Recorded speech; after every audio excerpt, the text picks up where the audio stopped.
Hey guys, tonight we dive into the most legendary and mind-bending Star Wars fan theories that will completely reshape how you see the galaxy far, far away. These aren't just theories, these are earth-shattering revelations about hidden puppet masters, ancient conspiracies, and the terrifying possibility that everything you thought you knew about the Force, the Jedi, and the Sith has been carefully orchestrated lies spanning thousands of years. So before we begin this incredible journey through the shadows of galactic history, take a moment to like this video and subscribe to the channel, but only if you genuinely enjoy these deep dives into legendary mysteries. And if you're fascinated by epic fantasy and Game of Thrones stories, you absolutely need to check out my brand new channel, The Raven's Tales. I've added the link in the description below, where we explore the darkest secrets and most incredible theories from Westeros and beyond. Now let me know in the comments where you're listening from, and what time it is for you. It's always amazing to see our global community of mystery seekers coming together. Get comfortable, dim those lights, maybe turn on a fan for that perfect background ambience, wrap yourself in your favorite blanket, and prepare yourself for a journey that will forever change how you watch every single Star Wars movie. Because what I'm about to share with you tonight begins with a fragment of truth, so disturbing, so impossible to ignore, that once you hear it, you'll never be able to unsee the patterns hidden in plain sight throughout the entire saga. Deep in the abandoned archives beneath Coruscant's forgotten levels, a discovery was made that sent tremors through the Force itself. Ancient banking records from Muyunids, medical files from secret cloning facilities, and encrypted Sith holocrons, all pointing to one impossible conclusion. The puppet master behind every galactic war, every rise and fall of empires, every so-called chosen one, may not be who you think. Someone has been playing a game that spans millennia, someone who learned to cheat death itself, and has been manipulating bloodlines, prophecies, and the very fabric of the Force since before the Republic even existed. The evidence suggests that Darth Plague the Wise never truly died, that the Chosen One prophecy was a Sith trap, and that every major character you've ever loved or hated was nothing more than a pawn in an incomprehensibly vast conspiracy. But that's just the beginning. Because the truth about who's really been controlling the galaxy's destiny will shake you to your very core. Tonight we uncover 18 interconnected theories that reveal the most shocking secret in Star Wars history, a secret so profound that it redefines the meaning of the Force itself. Are you ready to learn what they never wanted you to know? Let's begin. The year is 38 AB. 13 years after the final battle on Exegol, 13 years after the galaxy believed it had finally found peace. The New Republic has stabilized, the remnants of the Final Order have been scattered to the Outer Rim, and Rey Skywalker has established a new Jedi Academy on the forest moon of Yavin 4. Yet for all the celebration, for all the monuments erected to honor the fallen heroes, something feels incomplete. You are one of the new generation of Force-sensitive historians, trained not just in the ways of the Jedi, but in the meticulous art of galactic archaeology. Your mission has brought you to the most unlikely of places, deep beneath the surface levels of Coruscant, where the old Jedi Temple once stood in glory. But you're not exploring the familiar halls that tourists visit, not the restored meditation chambers, or the rebuilt council chambers that shimmer with fresh hope. No, your path leads far deeper, into levels that were sealed and forgotten even before the Empire rose to power. Here, in chambers that haven't felt the touch of natural light for over a century, lie the true archives, the uncomfortable archives. The ones that the new Jedi Order hasn't quite decided how to handle yet. The air down here carries the weight of millennia. Every breath tastes of ancient stone and the faint metallic tang of old holocrons that have been dormant for generations. Dust motes dance in the pale blue glow of your lightsaber as you navigate corridors lined with storage alcoves, each one containing fragments of galactic history that someone at some point decided were too dangerous or too controversial to keep in the main archives above. Your companion for this expedition is Dr. Kenneth Hamner, a former Imperial Intelligence archivist who spent the final years of the Empire quietly preserving records that were marked for destruction. He's an elderly human with silver hair and eyes that have seen too much, but his memory is flawless and his access codes still open doors that officially don't exist. When the New Republic offered amnesty to Imperial scholars who could help piece together the galaxy's hidden history, Hamner was among the first to step forward, carrying with him 3 decades of carefully preserved secrets.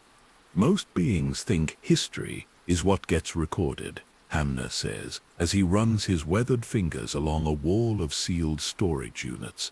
But the real history, the dangerous history, that's what gets hidden. And down here, we have 6,000 years of hidden history.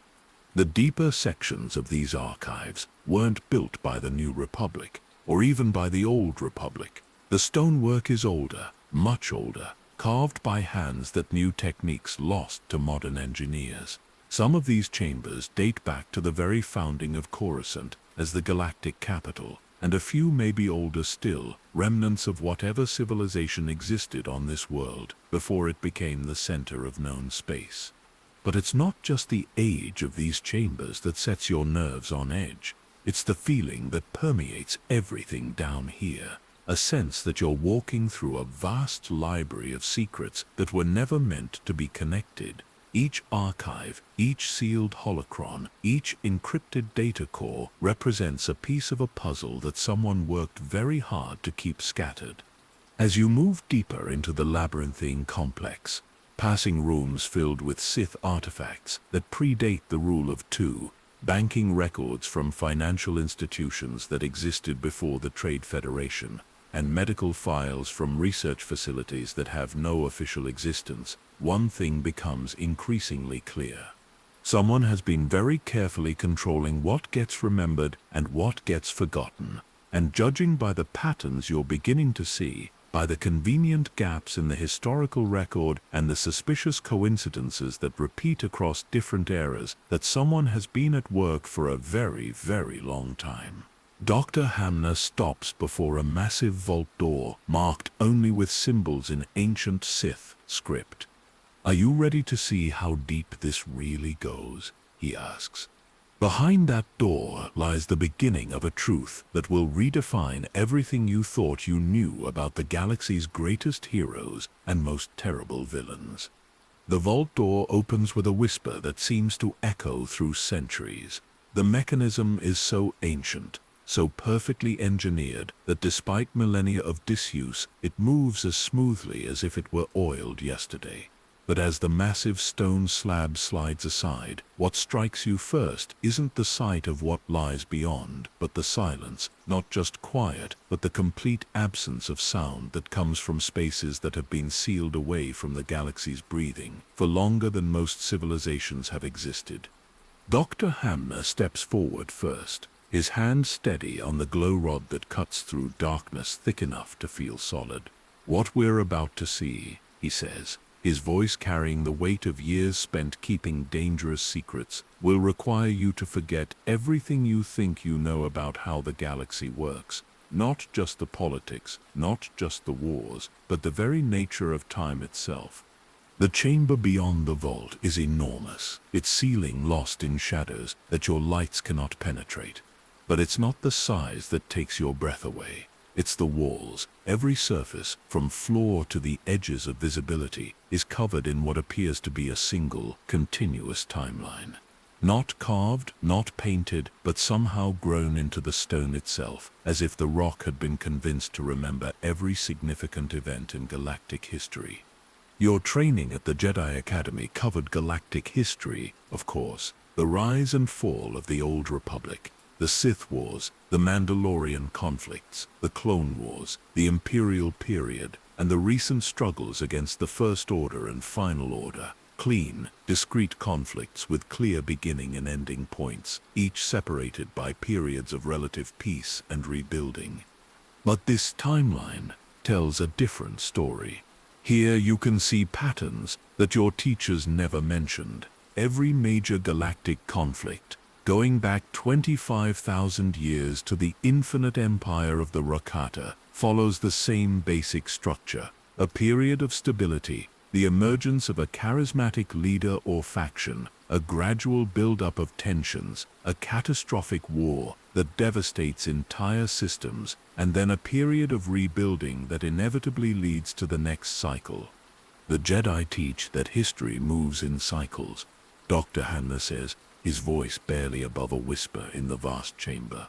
They say it's the natural way of things, that civilizations rise and fall like seasons. But look closer at the timing. You do look closer, and what you see makes your blood run cold. The periods between conflicts aren't random. They're precisely calculated, each cycle lasting exactly long enough for a new generation to forget the lessons of the previous war, but not long enough for any one civilization to become too stable, too powerful, too independent. The Infinite Empire lasted for millennia until they were brought down by a slave rebellion led by Force-sensitive humans. The resulting chaos eventually led to the formation of the Galactic Republic, which prospered for 1,000 generations until it was destroyed by the rise of the Sith Empire. The Sith eventually fell to internal conflicts and Jedi resistance, leading to a new republic that lasted until the Clone Wars began. Each cycle, you'll realize, ends at the moment when galactic civilization approaches true unity and peace. And each new cycle begins with the emergence of a threat that seems to come from nowhere, led by individuals whose origins are curiously difficult to trace. But it's not just the timing that disturbs you. It's the financial patterns, as Dr. Hamner guides you to a section of the timeline devoted to economic records. You begin to see something that should be impossible.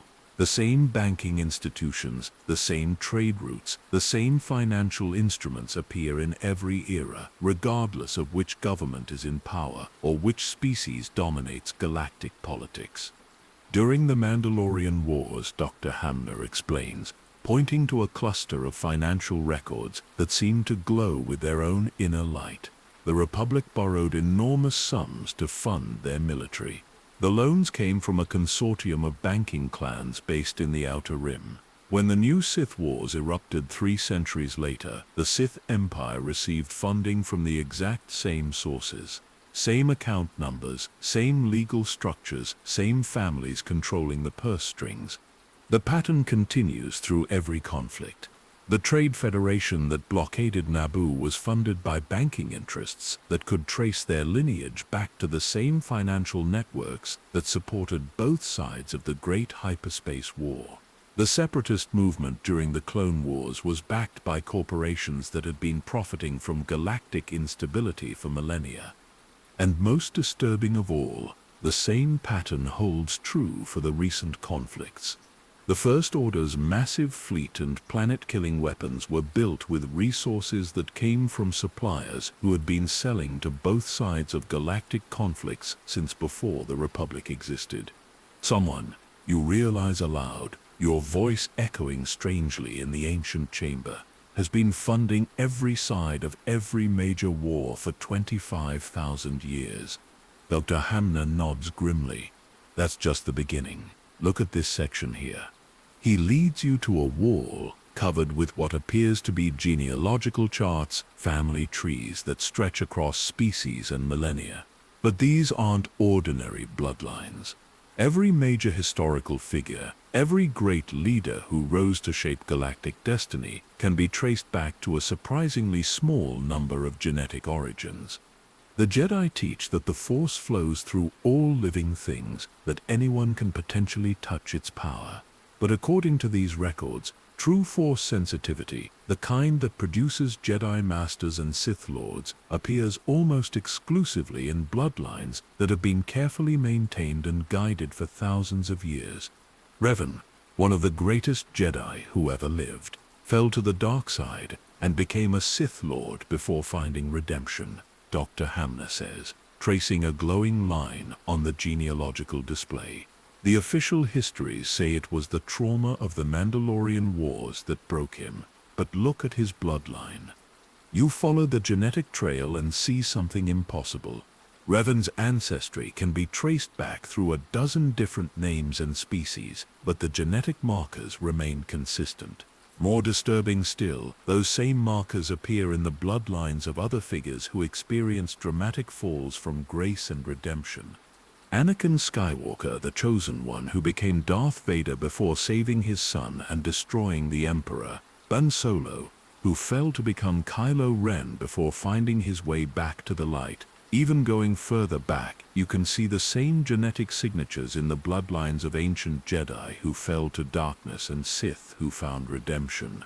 It's not coincidence, you whisper, the implications hitting you like a physical blow. Someone has been breeding Force-sensitive bloodlines specifically to create individuals who can fall to darkness and return to light. And that's just what we can see from the official records, Dr. Hamner replies. The real question is why. What purpose does it serve to create these living symbols of redemption? And more importantly, who benefits from their stories? As you stand in that ancient chamber, surrounded by evidence of manipulation on a scale that spans geological ages, you begin to understand that accepting this quest means accepting a terrible possibility. Everything you were taught about the nature of good and evil, about the eternal struggle between light and darkness, about the very meaning of choice and destiny, may have been carefully constructed lies designed to hide a truth so vast and terrible that it could shatter the foundations of galactic civilization. The timeline on the walls seems to pulse with malevolent life, each cycle of war and peace revealed as part of a pattern so complex, so perfectly orchestrated, that it could only be the work of an intelligence that operates on timescales beyond mortal comprehension. Dr. Hamner places a weathered hand on your shoulder. Are you ready to see how deep this goes? Because once we open the next vault, once we examine the records that were sealed even from Imperial intelligence, there will be no going back. You will carry knowledge that will change how you see every sunset, every act of heroism, every moment of love and loss in the galaxy. The weight of choice settles on your shoulders like a cloak woven from starlight and shadow. Behind you lies the familiar world of heroes and villains, of clear moral lines and noble sacrifices. Ahead lies truth, but truth that comes with a price that may be too terrible to pay. Yet you know with the certainty that comes from touching the deeper currents of the Force that some truths cannot be left buried forever. You step forward into the darkness beyond. The next chamber defies every expectation you had about ancient Jedi architecture. Where the previous room felt like a monument to galactic history, this space pulses with active technology. Thousands of holocrons line the walls, not the familiar blue-glowing cubes of Jedi knowledge or the red pyramids of Sith lore, but devices of crystalline complexity that seem to exist in colors your eyes weren't designed to perceive. Dr. Hamner approaches the nearest holocron with the reverence of someone handling a live thermal detonator. These aren't from any known Force tradition, he explains, his voice filled with a mixture of awe and apprehension. Imperial xenoarchaeologists found similar devices on worlds that predate both the Jedi and Sith by millennia. We called them celestial holocrons, though we never understood their true purpose. As he activates the first device, the chamber fills with a holographic display that makes your training sessions with Rey's simple historical projections look like cave paintings. This isn't just information storage, it's immersive reality reconstruction. You're not just seeing the past, you're experiencing it through the senses and memories of beings who lived it. The first vision plunges you into the final days of Darth Plagueis the Wise. But this isn't the story you learned at the Academy, where Palpatine murdered his master in his sleep. Instead, you witness something far more complex and infinitely more disturbing. Plagueis doesn't die. Not really. The scene unfolds in a laboratory hidden beneath the banking clan towers on Munalinst, where the Sith Lord has spent decades perfecting techniques that make the Empire's cloning technology look primitive. But he's not just creating copies of himself. He's developed a method of consciousness transfer that allows him to preserve not just memories and personality, but something deeper, the very essence of his connection to the Force. You watch in fascination and horror as Plagueis demonstrates his technique on unwilling subjects, transferring consciousness between bodies with the casual efficiency of someone copying files between data cores. But the most disturbing revelation comes when you realize the timeline. These experiments weren't conducted just before his supposed death. They began centuries earlier. The being that Palpatine believed he was killing was already operating from multiple bodies simultaneously.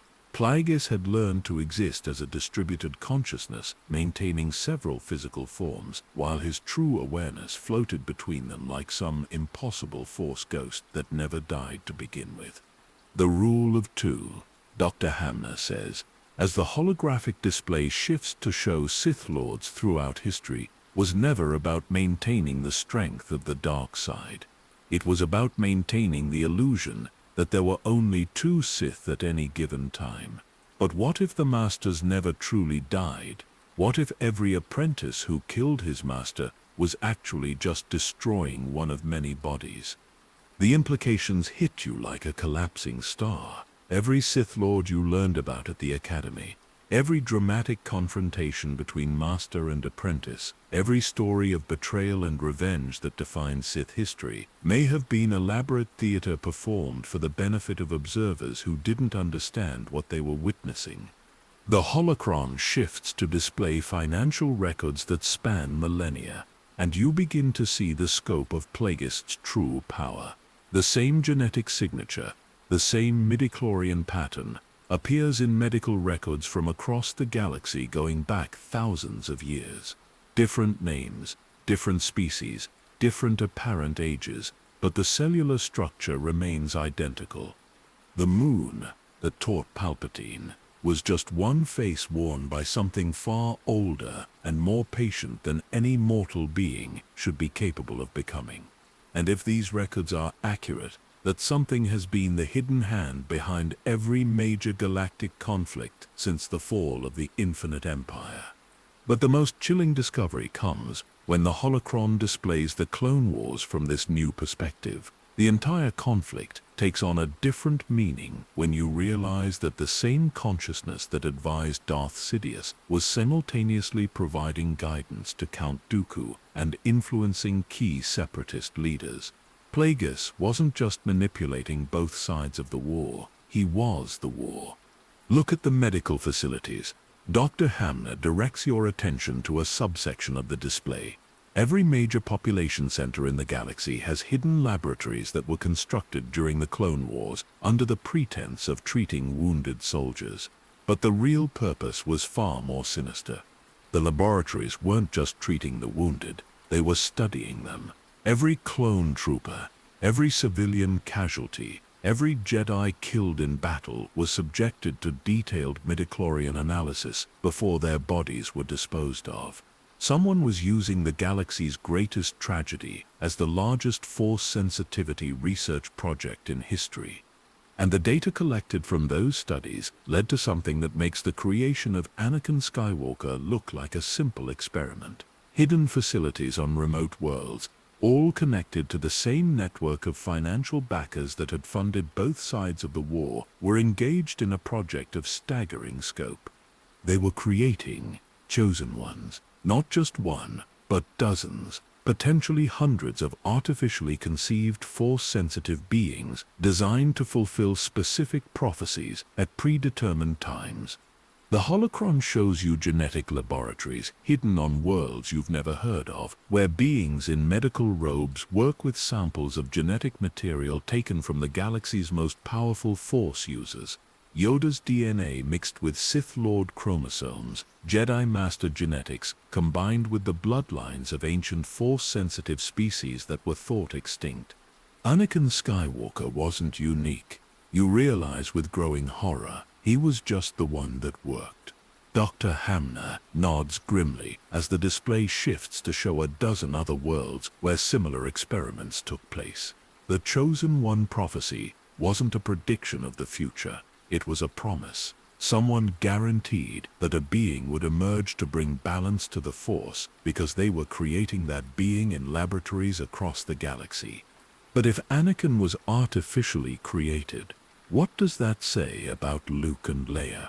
What does it mean for Rey, whose own heritage traces back to Palpatine's failed cloning experiments? The display shows genetic charts that connect every major Force user in recent history to the same network of hidden laboratories and secret experiments. The most disturbing revelation comes when you see the scope of the failures. For every successful Chosen One candidate, dozens of others were terminated when they didn't develop according to specifications. Entire worlds populated with genetically modified Force sensitives were sterilized when the experiments didn't produce the desired results. The holocron shifts to show you something that makes your blood freeze in your veins.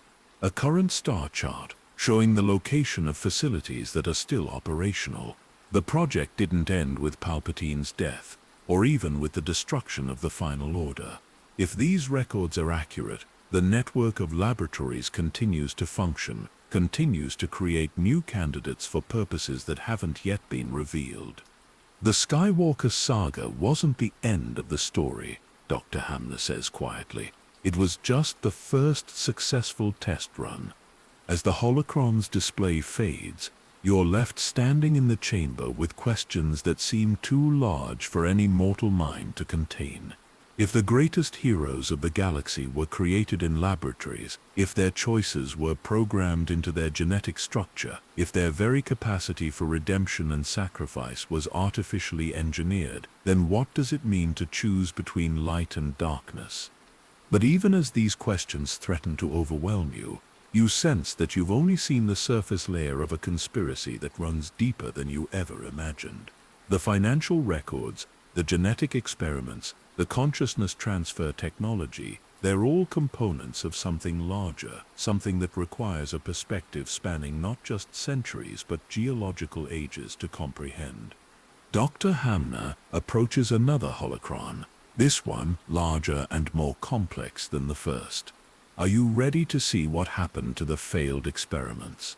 Because understanding the scope of the successes requires understanding the price of the failures.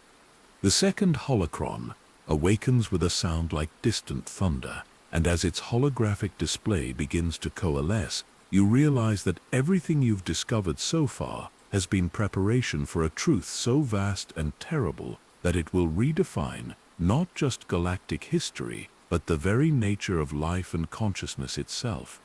The display shows you star systems that no longer exist, worlds that have been removed from every star chart and deleted from every historical record. And in each case, the destruction came not from natural disasters or external threats, but from something far more systematic and infinitely more disturbing. Someone has been editing the galaxy itself, removing entire civilizations that discovered inconvenient truths or developed in ways that didn't serve the greater plan. The weight of what you've discovered should be crushing, but instead, as you examine the evidence more carefully, a sense of relief begins to wash over you. Perhaps your training at the academy was more thorough than you initially thought. Perhaps there's a simpler explanation for these disturbing patterns that doesn't require rewriting everything you believe about the nature of the galaxy. Dr. Hamner seems to sense your shift in perspective as you study the holographic displays with fresh eyes. "I know what you're thinking," he says gently. "It's natural to look for ways to make sense of all this without accepting the more disturbing implications. I went through the same process when I first encountered these records." You nod, grateful for his understanding, because as you look at the evidence again, you can see how the patterns might be explained through more conventional means. The genetic similarities between Force-sensitive bloodlines could simply reflect the natural tendency of powerful families to intermarry across generations. The financial connections between different eras might be nothing more than the persistence of successful business models across centuries. Plagueis was brilliant, you say, your voice carrying growing confidence. Perhaps he developed techniques for extending his natural lifespan and used that longevity to influence events across multiple generations. But that doesn't necessarily mean he achieved true immortality or consciousness transfer. It could be that he simply lived long enough to see his plans through multiple stages. Dr. Hamner activates another section of the holocron display, and you feel vindicated as new information appears that seems to support your more measured interpretation. Medical records from Munelens show that Plagueis did indeed discover methods for extending his life, but they appear to be sophisticated applications of known force techniques rather than the impossible consciousness transfer technology you initially feared. The Sith have always been obsessed with cheating death. You continue, your academic training asserting itself. Darth Sion held his body together through pure hatred and will. The ancient Sith Emperor consumed entire worlds to sustain his existence. Plagueis simply found a more elegant solution, using his knowledge of midichlorians and cellular regeneration to extend his natural lifespan. The pattern of financial manipulation across eras begins to make more sense when viewed through this lens. A being who could live for centuries would have ample time to establish financial networks, create backup plans, and set up systems that could function independently even after his eventual death. The consistency of the banking records doesn't prove ongoing control, just exceptional long-term planning. Even the genetic experiments take on a different character when you consider them as the work of an extended but still mortal lifetime. Plagueis could have spent centuries studying force genetics, perfecting techniques for artificial force sensitivity, and eventually creating Anakin as the culmination of his research. The failed experiments on other worlds might have been earlier attempts, abandoned as his techniques improved. The Chosen One prophecy could have been his greatest manipulation. You realize with growing excitement, not because he was still alive to guide Anakin's development, but because he engineered the circumstances of Anakin's creation to fulfill a prophecy that he himself may have authored. He didn't need to survive his confrontation with Palpatine if he had already set in motion events that would unfold according to his design. Dr. Hamner watches you with an expression that's difficult to read. There's something almost paternal in his concern, but also a deeper sadness that you can't quite interpret. The evidence can certainly be read that way, he says carefully. Plagueis dies, but his influence continues through the momentum of plans set in motion over centuries. Anakin fulfills his destiny, brings balance to the Force, and the galaxy eventually finds peace. You feel a wave of relief as this more manageable truth settles into place. Yes, the scope of Plagueis' influence was far greater than anyone realized. Yes, the galaxy's recent history was shaped by manipulations that began centuries before the Clone Wars. But the fundamental nature of choice, heroism, and redemption remains intact. Anakin's fall and Luke's triumph, Leia's leadership and Han's sacrifice, Rey's struggle and Ben's redemption, all of these remain genuine expressions of individual will overcoming the shadows of the past. The financial networks that funded both sides of galactic conflicts could be viewed as the natural evolution of Plagueis' investments. You continue, your confidence growing. Banking institutions that survive across centuries, trade relationships that transcend political boundaries, these are just the ordinary mechanisms of galactic commerce. The fact that they profited from warfare doesn't necessarily indicate ongoing conspiracy, just the unfortunate reality that conflict creates economic opportunities. The genetic laboratories and failed experiments become more palatable when viewed as the remnants of Plagueis' research, rather than evidence of an ongoing project. The facilities shown in the holocron records could be defunct installations, their equipment long since shut down, their purposes served with the successful creation of Anakin Skywalker. It's actually quite elegant, you say. almost admiring the scope of the long-dead Sith Lord's vision. He couldn't achieve true immortality, so he created a form of immortality through influence. His plans, his manipulations, his very will encoded into the structure of galactic society in ways that would continue to shape events long after his death. Dr. Hamner nods slowly. But there's something in his expression that gives you pause. You're absolutely right that the evidence can be interpreted that way. It's a more comfortable truth, certainly. Plagueis as a brilliant but ultimately mortal being who achieved a form of immortality through the persistence of his influence rather than the continuation of his consciousness. But as he speaks, you notice something that makes your carefully constructed rationalization begin to crack. The timestamp on the holocron display, the information you've been viewing, isn't historical data from decades or centuries past. According to the temporal markers embedded in the display, some of these records are from last month. Dr. Hamner, you say slowly, your voice carrying a note of apprehension that you can't quite suppress. Why are there current date stamps on financial records from the Plagueis investigation? His expression grows even more concerned, but there's also something that might be relief in his eyes. Because the New Republic Intelligence Service has been tracking unusual financial activity that matches the patterns we've been discussing. The same banking networks, the same investment structures, the same profit models from galactic instability. You feel your comfortable explanation beginning to crumble as he activates another section of the display. Current financial records from the ongoing reconstruction efforts in the Outer Rim show funding sources that can be traced back through the same networks that financed the First Order, the Separatist Alliance, and conflicts stretching back millennia.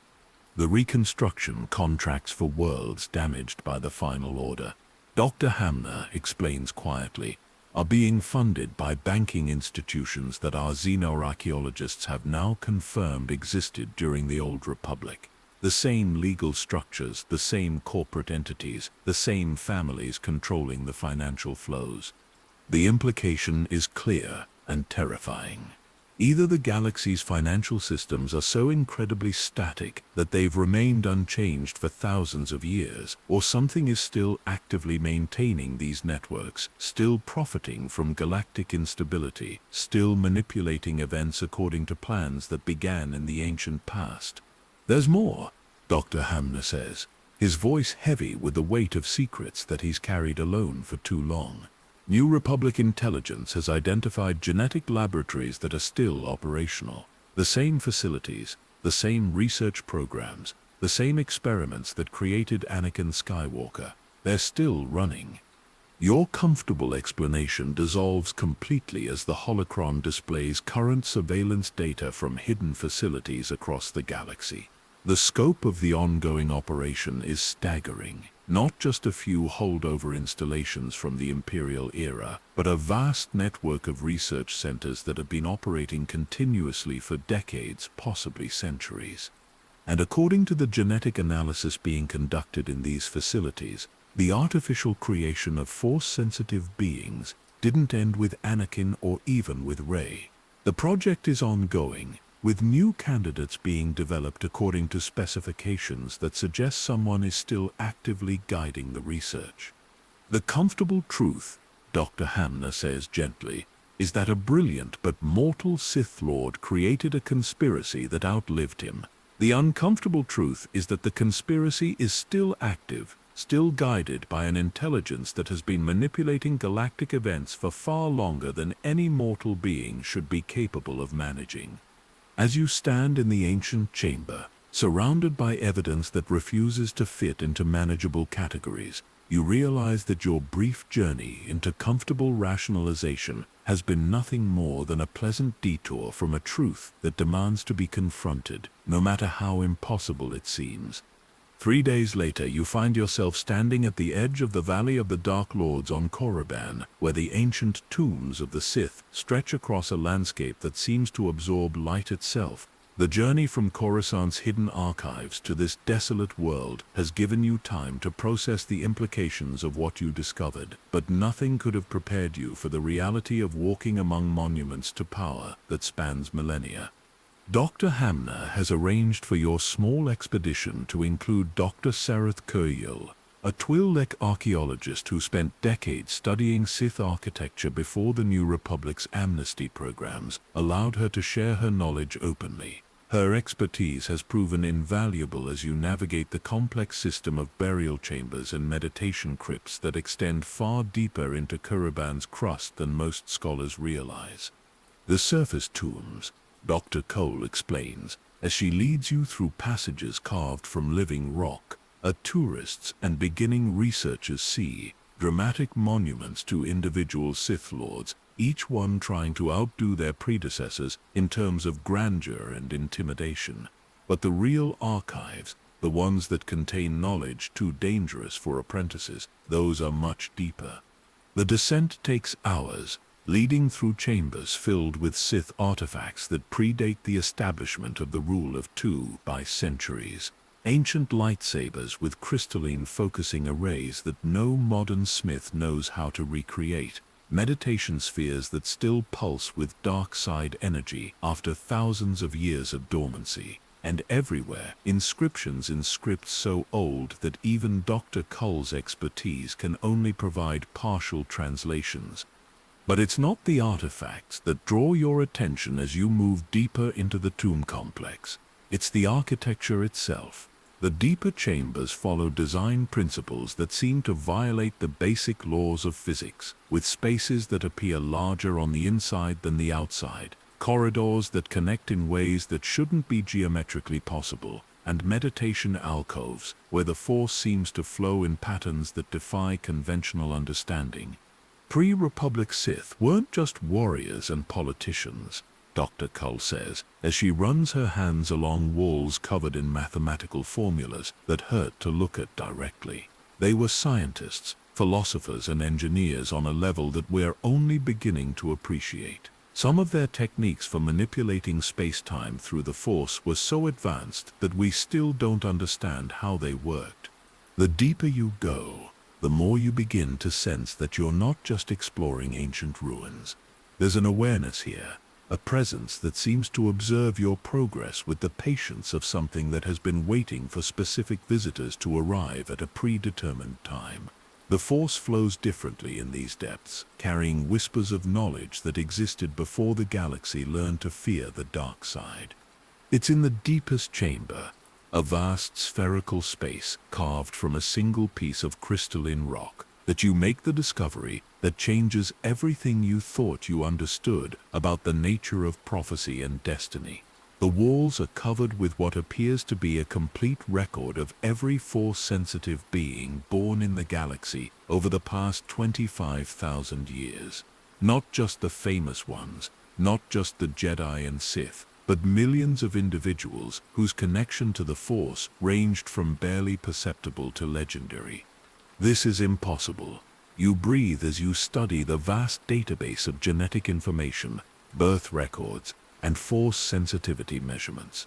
No civilization, no matter how advanced, could have monitored the entire galaxy for this long.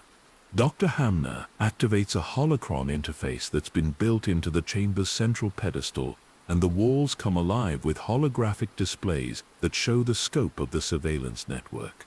Hidden monitoring stations on every inhabited world, genetic sampling protocols that have been in place since before the formation of the Republic, and data analysis systems that have been tracking the development of Force-sensitive bloodlines across species and generations. The monitoring network isn't Sith, Dr. Cole says quietly as she studies the technical specifications. It's older than that, much older. The architecture and the technology predate even the earliest Sith civilizations we know about. But the most disturbing revelation comes when you realize that the database isn't just historical, it's predictive. The system doesn't just record the birth of Force-sensitive individuals, it forecasts them, genetic probability calculations that extend centuries into the future, showing exactly when and where the next generation of powerful Force users will emerge. And according to these predictions, the birth of Anakin Skywalker wasn't a miracle of the Force. It was scheduled. The convergence of genetic factors that led to his creation was calculated and planned with the precision of an orbital mechanics equation. The Chosen One prophecy, you realize with growing horror, wasn't a vision of the future. It was a production schedule. The holocron display shifts to show you something even more disturbing. The prophecy itself, in its original form, isn't about bringing balance to the Force through the destruction of the Sith. The authentic text, preserved in these ancient archives, describes a being who will unify light and dark, who will transcend the artificial division between Jedi and Sith teachings, and who will prepare the galaxy for a transformation that will fundamentally alter the nature of consciousness itself. The Jedi Council, Dr. Hamner says, his voice heavy with implications, either never understood the true meaning of the prophecy, or they deliberately misinterpreted it to serve their own purposes. The evidence suggests something far more complex and troubling than simple misunderstanding. The Jedi version of the Chosen One prophecy appears to have been deliberately edited, with key passages removed and crucial context eliminated. The being described in the original text isn't meant to destroy the Sith and restore Jedi dominance.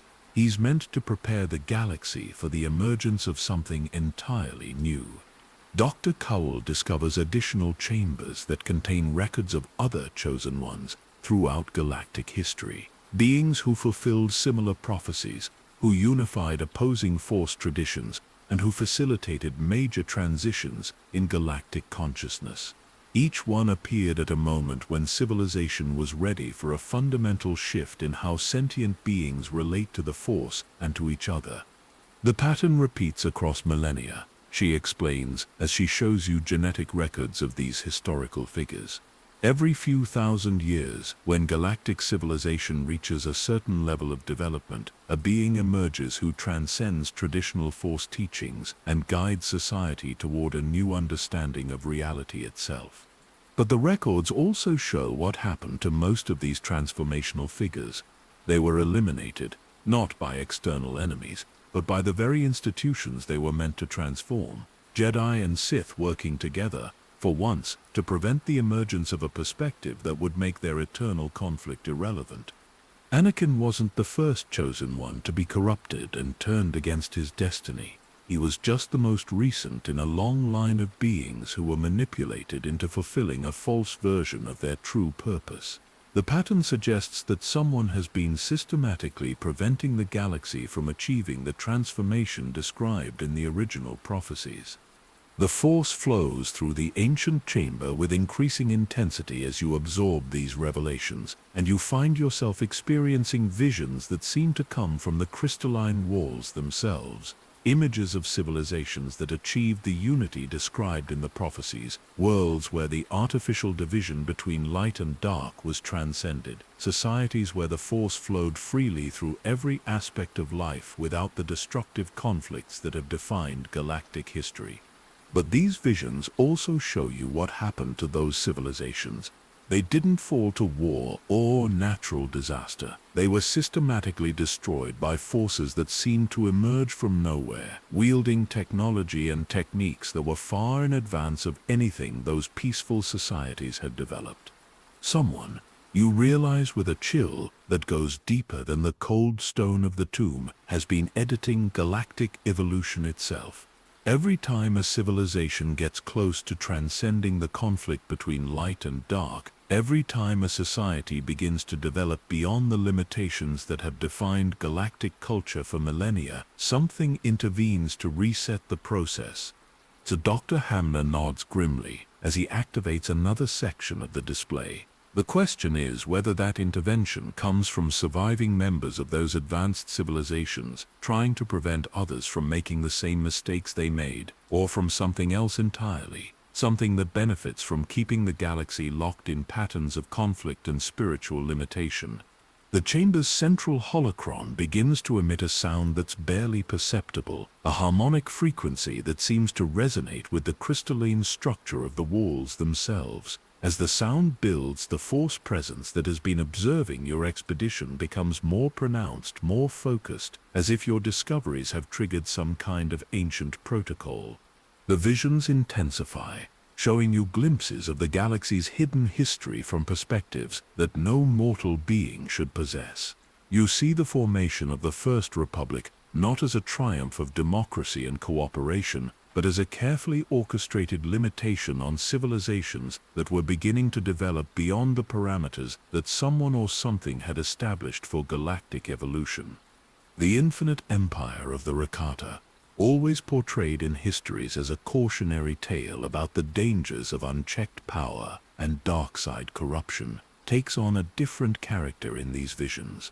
Yes, they were aggressive expansionists who enslaved entire species, but they were also on the verge of discoveries that would have fundamentally altered the nature of consciousness itself, techniques for collective awareness that would have rendered individual power struggles meaningless. Their fall wasn't just the result of a slave rebellion, it was assisted, guided, and accelerated by forces that understood exactly how to exploit the Empire's weaknesses at the moment when their transcendence technologies were closest to completion.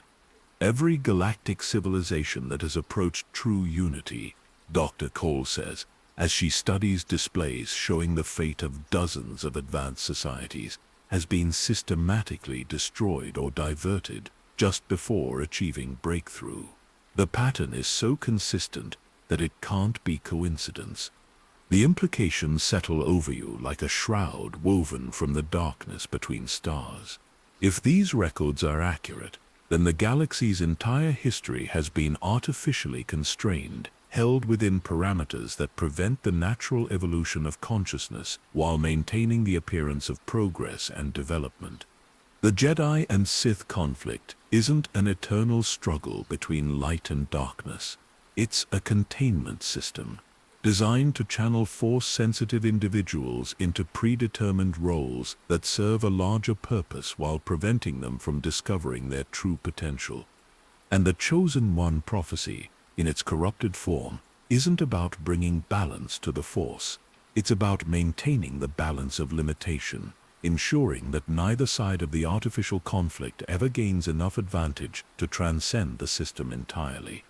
As you stand in that ancient chamber, surrounded by evidence of manipulation on a scale that spans geological ages, you begin to understand that the true enemy isn't the Sith or the dark side. It's the system itself, the invisible architecture of limitation that has been guiding galactic evolution according to principles that serve something vast and patient and utterly alien to ordinary consciousness. The Force flows through the chamber one final time, carrying with it a message that bypasses your conscious mind and speaks directly to something deeper. You are not the first to discover these truths. You will not be the last, but you may be among the few who have the opportunity to act on what you've learned. Dr. Hamner deactivates the central holocron, and the chamber returns to its ancient silence. But the knowledge you've gained here will never allow you to see the galaxy the same way again. There's more, he says quietly. Much more. But understanding it requires seeing the scope of the control systems that have been operating beyond the perception of ordinary consciousness. Are you ready to discover how deep the manipulation really goes? The journey from Korriban to the next phase of your investigation takes you to a place that doesn't appear on any star charts, a system that exists in the gravitational shadow between three massive black holes, where space-time itself behaves according to rules that seem to bend around something more fundamental than physics. Hamner's contacts in the deepest levels of New Republic intelligence provided coordinates that led you here, to a research facility that has been operating continuously for over 4,000 years. The structure that emerges from hyperspace before your small transport vessel defies every expectation you had about ancient architecture. This isn't a ruin or an archaeological site. It's a fully operational complex that spans several small planetoids connected by energy bridges that pulse with the same crystalline harmonics you experienced in the Korriban tombs. The technology is so advanced that your ship's sensors can barely comprehend what they're detecting. "Welcome to the Nexus," Dr. Hamner says, as your transport is guided to a docking bay by tractor beam systems that operate more smoothly than anything in the New Republic fleet. This is where the real work has been conducted for millennia. The archives on Coruscant and the tombs on Korriban were just preparation for understanding this. The being who greets you as you disembark is unlike anything in your experience. Humanoid in basic structure, but clearly the product of genetic modification that goes far beyond anything you've seen in the records of Plagueis' experiments. Their features seem to shift slightly as you observe them, as if they exist in a state of controlled flux, and their connection to the Force is so profound that being near them feels like standing next to a star.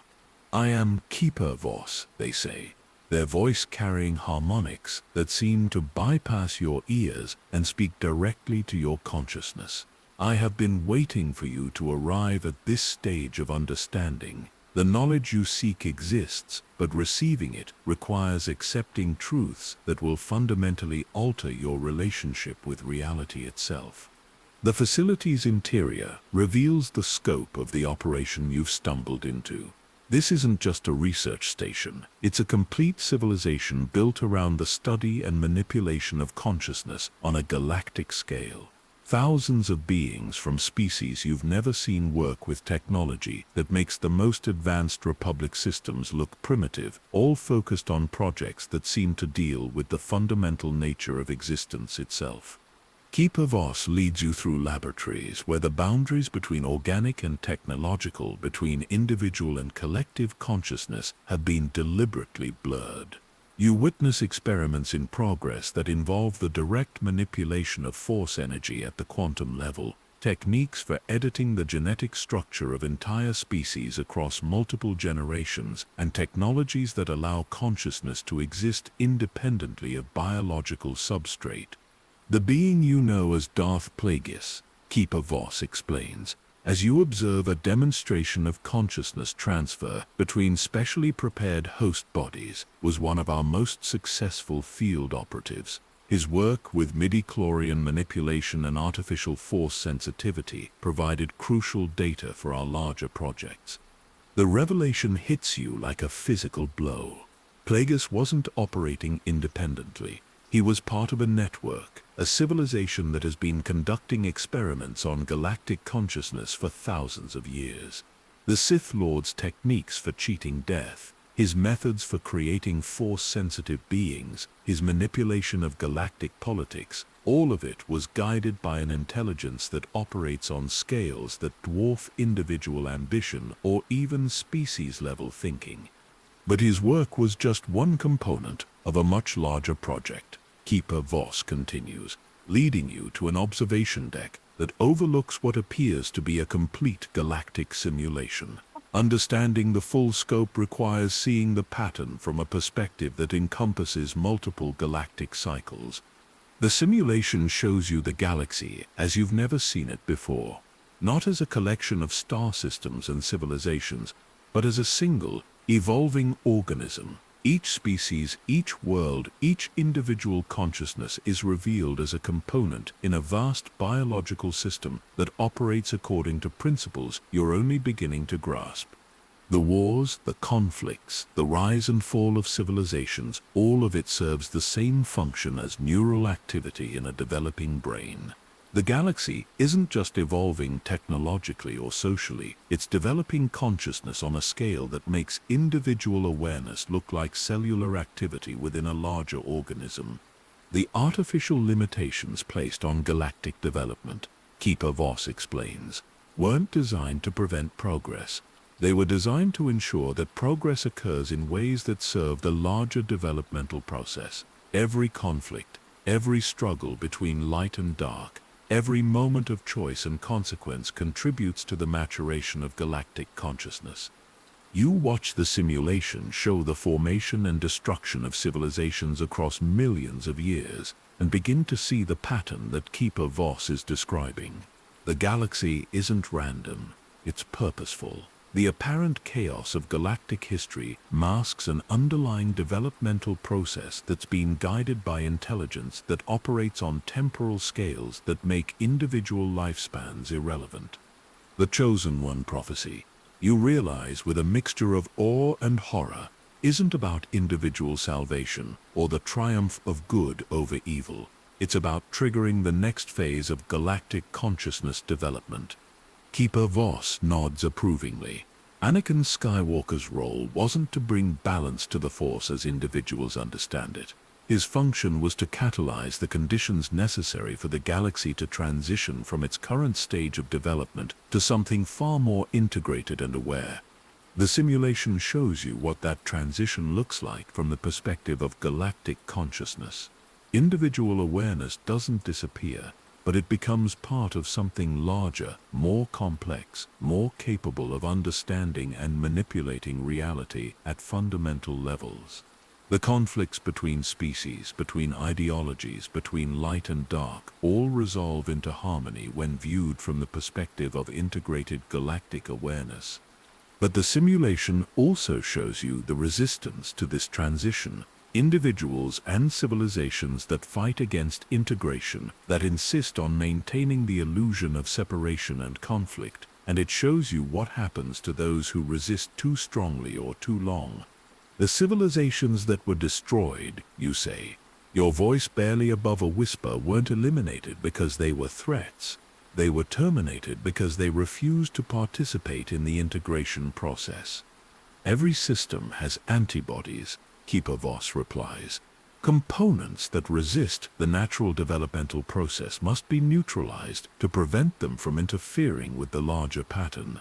It's not cruelty, it's simply the way complex systems maintain their integrity during periods of transformation. The implications of what you're learning threaten to overwhelm your capacity for processing information.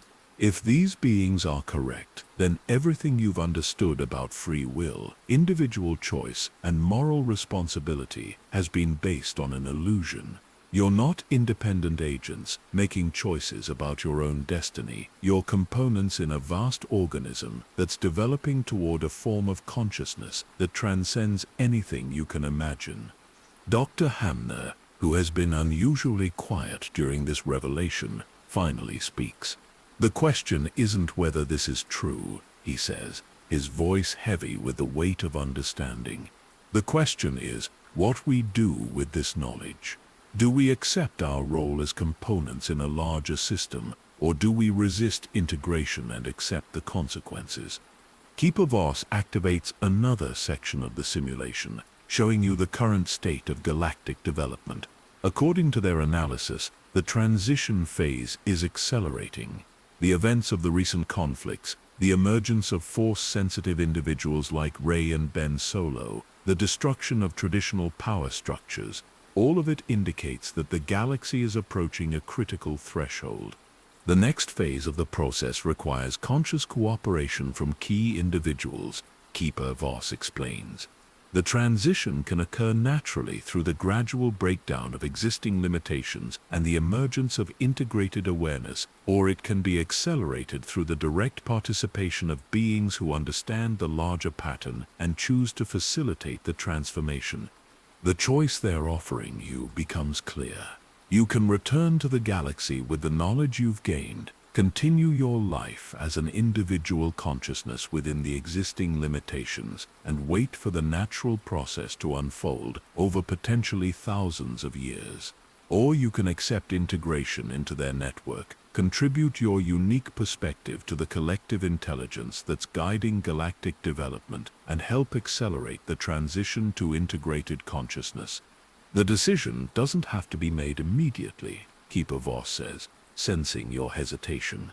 But understanding the choice is crucial for what comes next, because the knowledge you've gained here will continue to affect your perception of reality, whether you choose integration or independence. As you stand in that observation deck, looking out at a galactic simulation that reveals the hidden purpose behind everything you've ever known, you realize that you've reached a point of no return. The comfortable illusions of individual choice and moral clarity are gone forever, replaced by a perspective that's both terrifying and strangely liberating. The galaxy isn't what you thought it was. Neither are you. And the choice you make in the coming days will determine not just your own future, but potentially the speed and nature of a transformation that will affect every conscious being in known space. The days following your encounter with Keeper Voss blur together in a haze of revelation and contemplation. The transport journey back toward Republic space provides time to process the impossible scope of what you've discovered, but every attempt to find rational explanations crumbles before the weight of evidence that continues to accumulate from sources you never expected. Dr. Hamner has been monitoring communications from the New Republic Intelligence Service, and the reports filtering through official channels paint a picture that aligns disturbingly well with the cosmic perspective you've been forced to adopt. Financial anomalies that span centuries, genetic research programs that operate beyond any government oversight, and archaeological discoveries that are being classified at levels that suggest their implications reach far beyond academic interest. But it's the arrival of unexpected allies that truly confirms the scope of the situation you've stumbled into. Master Tyra Khan, one of Rey's most trusted advisors at the new Jedi Academy, intercepts your transport with a message that changes everything you thought you understood about the current state of galactic politics. The Jedi Council has been aware of the deeper patterns for longer than most of our students realize, she explains as your ships rendezvous in the neutral space between star systems. What you've discovered isn't news to us, but the specific details you've uncovered provide crucial missing pieces to a puzzle we've been working on for decades. Master Khan's revelation that the new Jedi Academy has been secretly investigating the same conspiracy adds a new dimension to your understanding. The Jedi haven't been passive victims of manipulation. They've been actively working to understand and potentially counter the forces that have been shaping galactic destiny for millennia. The Jedi Order that existed before the schism between Jedi and Sith, Master Khan explains as she shares classified archives from the Academy's deepest vaults, weren't destroyed by philosophical differences about the nature of the Force. They were systematically eliminated because they were beginning to understand the artificial nature of the light-dark divide. The archives reveal that the original Force tradition recognized no fundamental separation between different aspects of Force energy. Light and dark, creation and destruction, order and chaos were understood as natural fluctuations within a unified field of consciousness that encompassed all existence. The Jedi didn't struggle against the dark side. They integrated it as a necessary component of complete awareness. The division into separate Jedi and Sith traditions, Master Khan continues, wasn't a natural evolution of Force philosophy. It was an engineered schism designed to prevent Force-sensitive beings from achieving the unified awareness that would allow them to perceive the larger patterns of manipulation. The implications hit you with the force of a collapsing star. Every conflict between Jedi and Sith, every struggle between light and dark, every moment of choice between redemption and corruption has been taking place within artificial parameters that were designed to prevent participants from recognizing the deeper unity that underlies all Force phenomena. The eternal war between Jedi and Sith serves the same function as the conflicts between different species and civilizations. It channels energy and attention into predetermined patterns that prevent the development of perspectives that might threaten the larger control system. Dr. Hamner activates a holocron that Master Khan has brought from the Academy archives, and the display reveals something that makes your blood run cold. Surveillance records from across the galaxy showing the systematic elimination of beings who began to develop unified Force awareness, not by Sith or dark side corruption, but by forces that operate beyond the traditional categories of light and dark. Every Force user who has begun to transcend the artificial limitations, Master Khan explains, has been targeted for termination or corruption. The methods vary, but the pattern is consistent across millennia. Anyone who approaches true understanding of the Force's unified nature becomes a threat to the control system. The records show dozens of cases throughout recent history. Jedi who began to manifest abilities that transcended traditional limitations were killed in missions that were deliberately designed to be fatal. Sith, who developed techniques that moved beyond simple dark side manipulation, were betrayed by their own apprentices at precisely the moment when their understanding threatened to break through the artificial boundaries. Ben Solo's fall to the dark side, you realize with growing horror, wasn't just the result of Snoke's manipulation or his struggle with his heritage. It was triggered because he was beginning to develop unified Force awareness that would have allowed him to see through the entire control system. Master Khan nods grimly. Resi's connection to him through their Force bond created the possibility of two individuals achieving integrated awareness simultaneously. That level of unified consciousness would have been impossible to contain within the existing parameters. The holocron display shifts to show current surveillance data from across the galaxy, and you see that the elimination process is still ongoing. Force-sensitive individuals who show signs of developing beyond traditional limitations are being identified and neutralized through methods that are becoming increasingly sophisticated. Some are corrupted through carefully orchestrated emotional trauma that drives them toward extremes of light or dark. Others are eliminated through accidents or conflicts that appear natural but follow patterns that suggest coordination from sources with access to massive surveillance networks. And a few simply disappear, their existence edited from official records as if they had never been born. The network that's maintaining this system, Dr. Hamner says, as he studies the scope of the surveillance operation, has resources that dwarf anything we've seen from traditional galactic governments. The level of coordination required to monitor and manipulate events across thousands of star systems suggests an infrastructure that's been developing for geological ages. Master Khan activates another section of the holocron, revealing something that makes the true scope of the situation finally clear. The surveillance and elimination network isn't just monitoring Force-sensitive individuals, it's tracking the development of consciousness itself across the entire galaxy. Every species, every civilization, every individual being is being monitored for signs of awareness that might threaten the established parameters.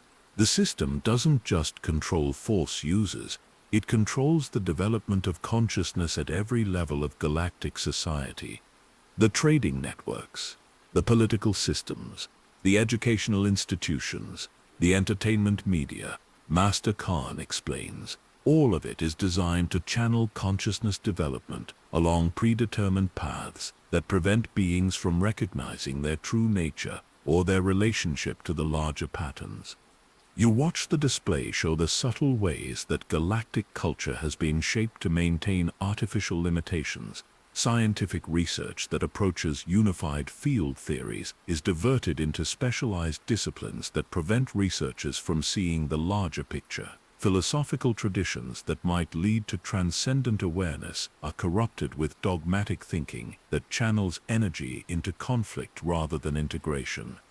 Even the stories that beings tell themselves about heroism, redemption, and the struggle between good and evil serve the control system by reinforcing the illusion that consciousness must choose between opposing forces rather than transcending the artificial divisions entirely. The heroes of the Skywalker saga, you say, the full implications finally becoming clear, weren't fighting against evil. They were participating in a drama designed to reinforce the very limitations that prevent galactic consciousness from evolving beyond the parameters established by the control network. The holocron shows you something that confirms this devastating realization. Scripts, literally written scripts, that detail the major events of galactic history with the precision of theatrical productions.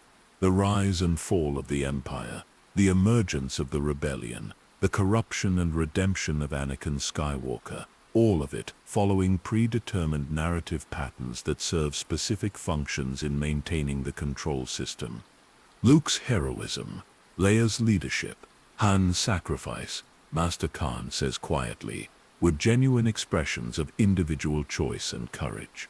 But they occurred within parameters that were established to ensure that even genuine heroism would ultimately serve the larger system of limitation. The most disturbing revelation comes when you see the scripts for future events.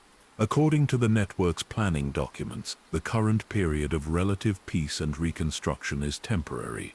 New conflicts are already being prepared, new threats designed to emerge at precisely the moment when galactic civilization begins to approach unified awareness. Rey's new Jedi Academy, you realize with growing dread, isn't the beginning of a new age of peace and understanding. It's being set up to fail in ways that will reinforce the necessity of maintaining the artificial division between light and dark. Master Khan's expression confirms your worst fears. Unless we can find a way to break the cycle, Rey and her students will become participants in the same pattern that has destroyed every attempt at unified force awareness for the past 25,000 years. The chamber falls silent as the implications settle over you like a shroud woven from the darkness between galaxies. The scope of the manipulation is so vast, so complete, that it encompasses not just galactic politics or force traditions, but the very nature of consciousness itself. Yet as you absorb the full horror of what you've discovered, you also sense something else, a possibility that exists beyond the parameters of the control system, a potential for change that emerges from the very completeness of your understanding. There's something they didn't account for, you say slowly, the realization emerging from depths of awareness you didn't know you possessed. The fact that we can see the pattern means we might be capable of transcending it. Master Khan and Dr. Hamner exchange glances that carry years of secret hope and desperate planning. That, Master Khan says quietly, is what we're counting on. The gathering takes place on a world that exists in the space between official star charts, a planet whose very existence seems to fluctuate depending on the consciousness of those who observe it. Master Khan explains that this is one of several worlds that were created by the original Jedi Order as refuges for knowledge and consciousness that couldn't be contained within normal space-time parameters. The beings who have assembled here represent a cross-section of galactic consciousness that you never imagined could exist in secret. Former Jedi Masters who survived the Purge by learning to exist outside the attention of surveillance networks. Sith Lords who transcended the limitations of the dark side without falling to the light. Scholars from species that were thought extinct, preserving knowledge from civilizations that achieved unified awareness before being eliminated by the control system. At the center of the gathering sits a figure whose presence makes the Force itself seem to hold its breath. Ancient beyond measure, existing in a state that transcends normal biological limitations, they radiate an awareness that encompasses perspectives spanning millennia. I am the last of the architects, they say, their voice carrying harmonics that seem to emerge from the planet itself. We were among those who first recognized the artificial nature of the limitations that have been placed on galactic consciousness. Most of my people chose integration with the control network rather than resistance. I chose a different path. The architect's story unfolds like a meditation on the nature of consciousness itself.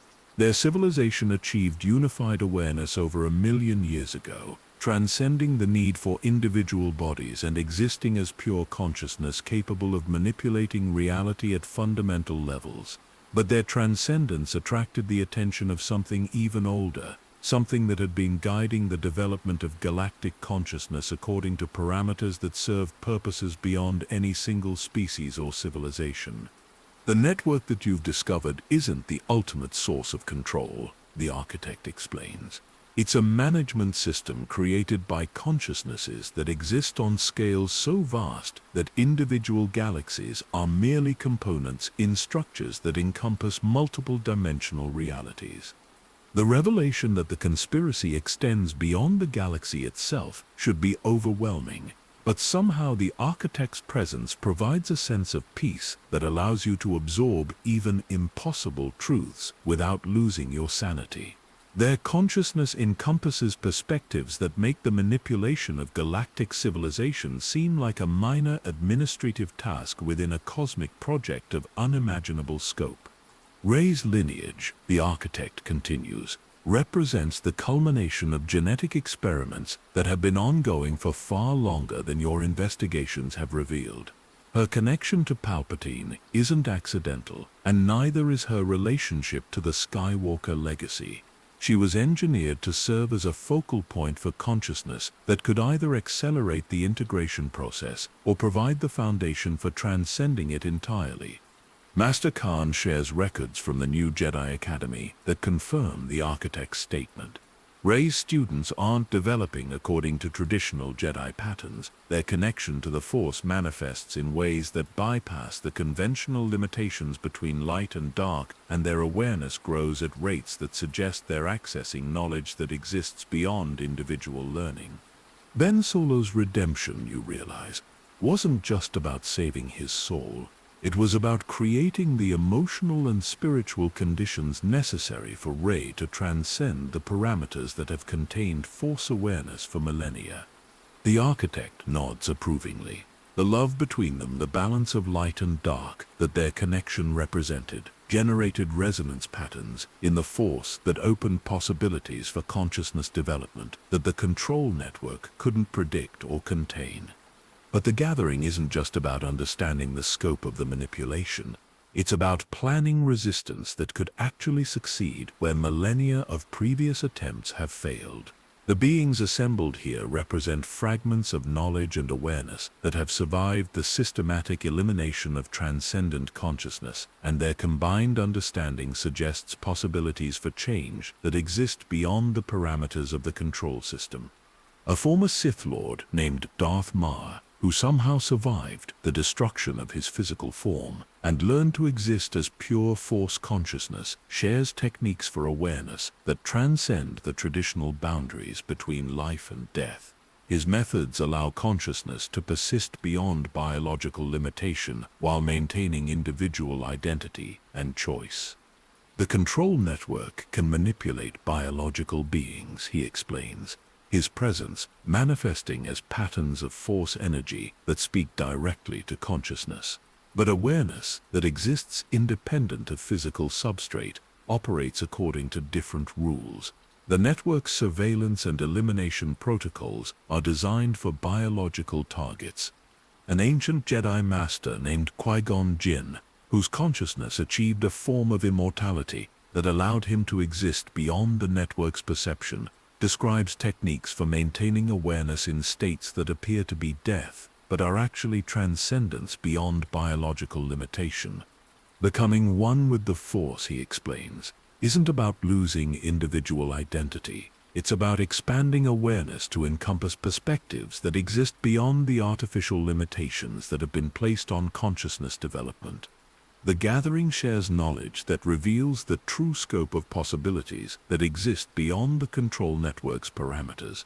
Consciousness isn't limited to biological forms or even individual identity.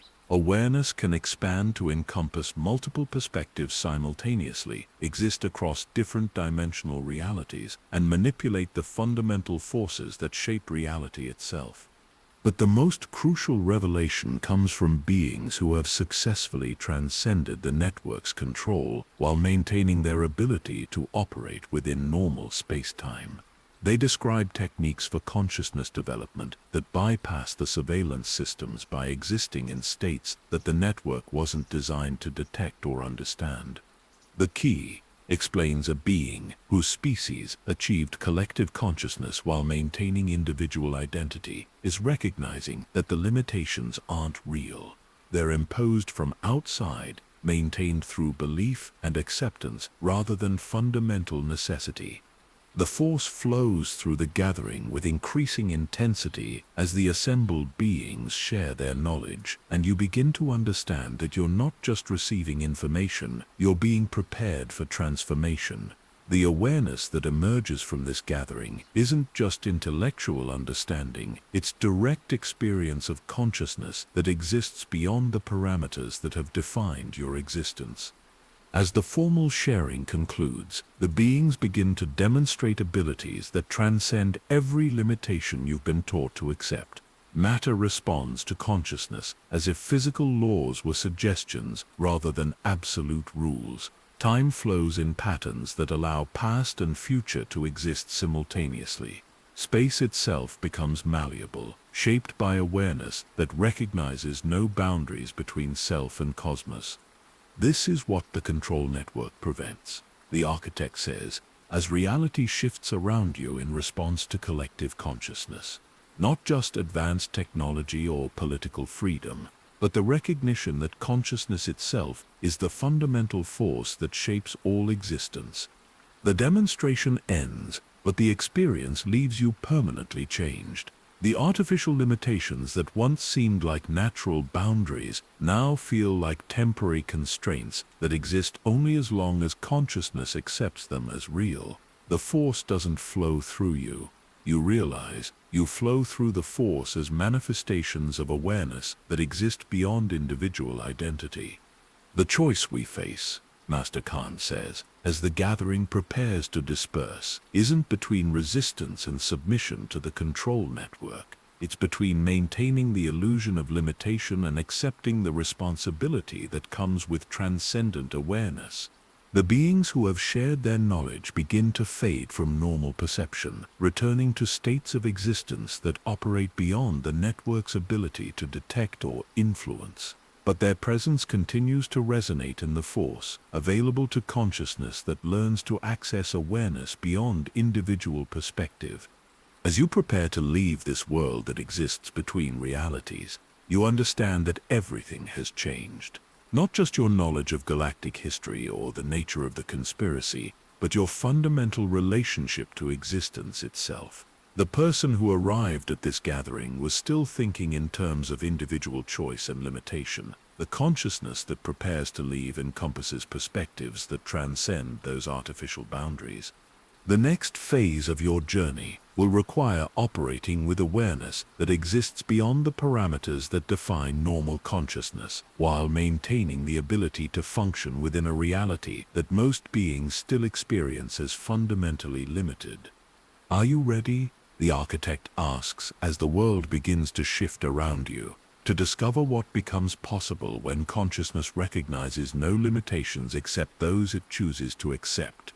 The question echoes through dimensions of awareness that extend far beyond the galaxy you thought you knew, carrying implications that will reshape not just your understanding of the conspiracy, but your very nature as a conscious being.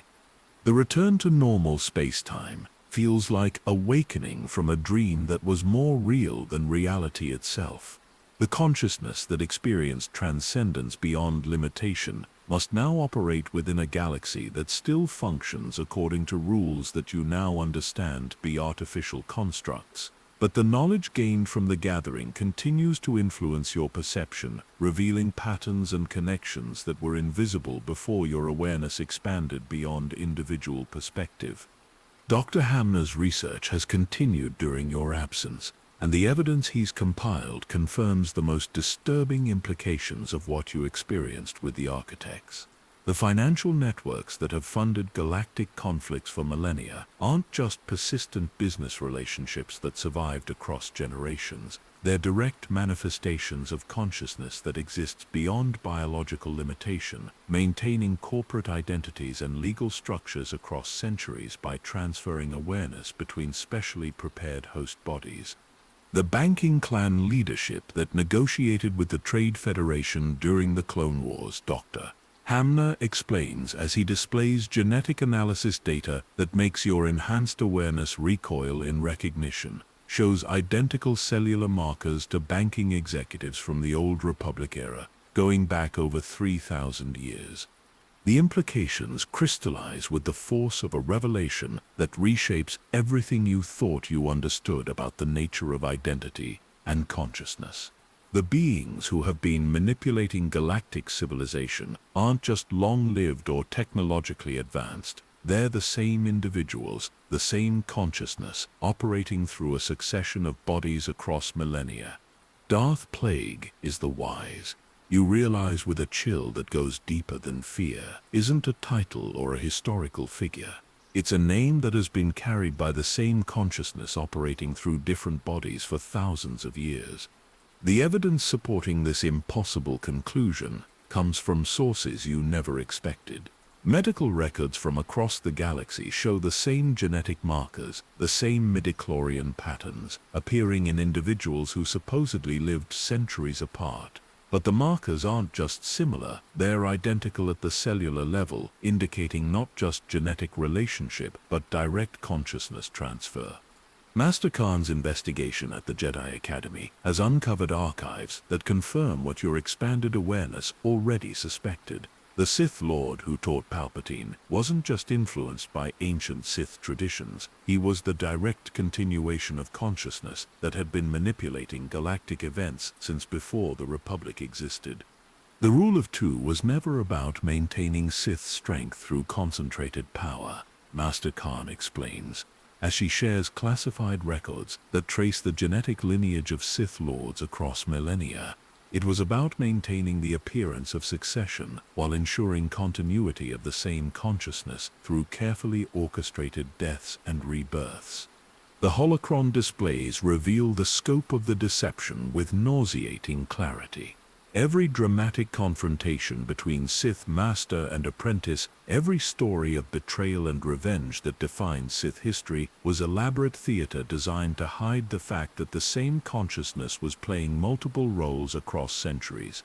Darth Bane, who established the Rule of Two, was the same entity that later became known as Darth Plagueis. The consciousness that taught Palpatine was identical to the awareness that had guided Sith development for over 1,000 years, transferring between bodies and identities while maintaining absolute continuity of purpose and knowledge.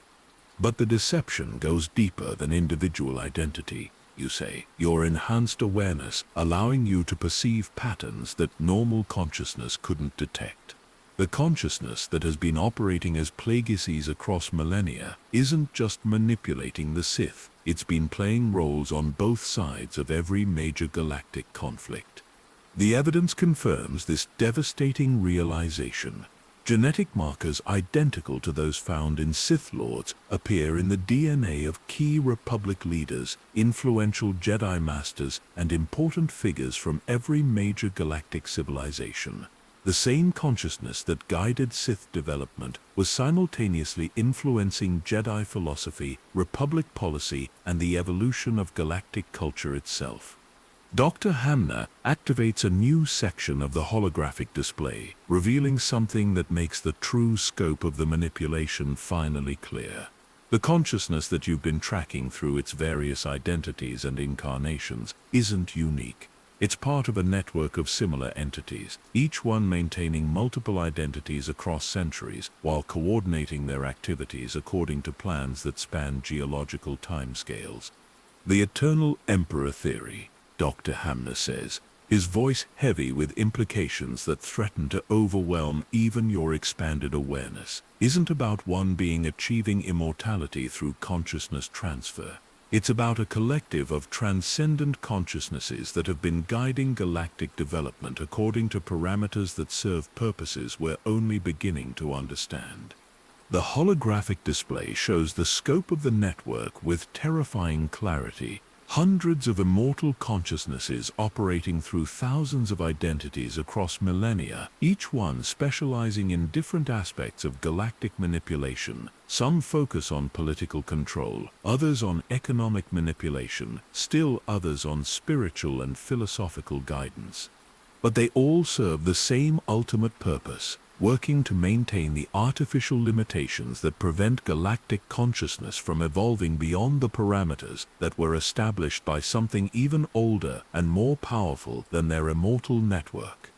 The Jedi Council's complicity, you realize with horror that goes beyond personal betrayal, wasn't just political accommodation or philosophical compromise. Key members of the Council across centuries have been host bodies for the same consciousnesses that were simultaneously operating as Sith Lords. Master Khan's expression confirms your worst fears. The eternal conflict between Jedi and Sith was never a genuine struggle between opposing philosophies. It was a carefully orchestrated drama designed to prevent Force-sensitive beings from recognizing the artificial nature of the light-dark division. The evidence shows that the same consciousness that taught young Jedi about the dangers of the dark side was simultaneously, through different bodies, instructing Sith apprentices in techniques for embracing darkness. The eternal war between light and dark was maintained by immortal beings who played both sides while ensuring that neither side ever achieved the unified awareness that would threaten their control system. Every hero we've celebrated, you say. The full scope of the betrayal finally becoming clear. Every sacrifice we've honored, every moment of redemption we've treasured, occurred within parameters that were established to ensure that even genuine heroism would ultimately serve the system of limitation. The holographic display shifts to show current surveillance data, revealing that the network of immortal consciousnesses is still operational, still maintaining their various identities while preparing for the next phase of their multi-millennial project. The destruction of the Final Order wasn't the end of their influence, it was simply the completion of one phase in a cycle that has been repeating for thousands of years. Rey's victory over Palpatine, Master Khan explains with growing urgency, wasn't the triumph of light over darkness. It was the successful completion of a test phase that provided crucial data about the development of unified Force awareness. The implications hit you like a collapsing star. Rey's connection to Ben Solo, their ability to transcend traditional Force limitations, their capacity for redemption and transformation, all of it was observed, analyzed, and incorporated into plans for the next phase of galactic manipulation. The love between them, you realize with horror, that transcends personal devastation, the balance they achieved, the hope they represented for transcending artificial limitations. It was all part of an experiment designed to test whether unified consciousness could be contained within acceptable parameters.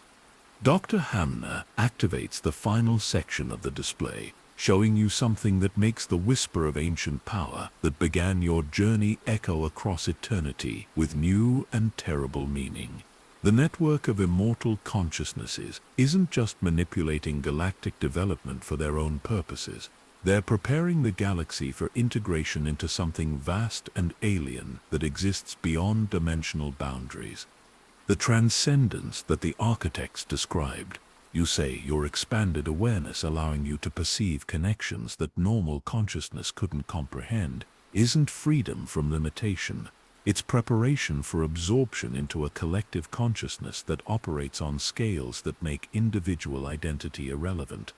The evidence suggests that every cycle of galactic development, every rise and fall of civilizations, every emergence of unified awareness that was subsequently destroyed, has been part of a harvesting process that collects the experiences and knowledge generated by conscious beings across millennia. The galaxy isn't evolving toward enlightenment or transcendence. It's being prepared for incorporation into a cosmic consciousness that feeds on the experiences generated by billions of sentient beings, struggling within artificial limitations designed to maximize the production of specific types of awareness.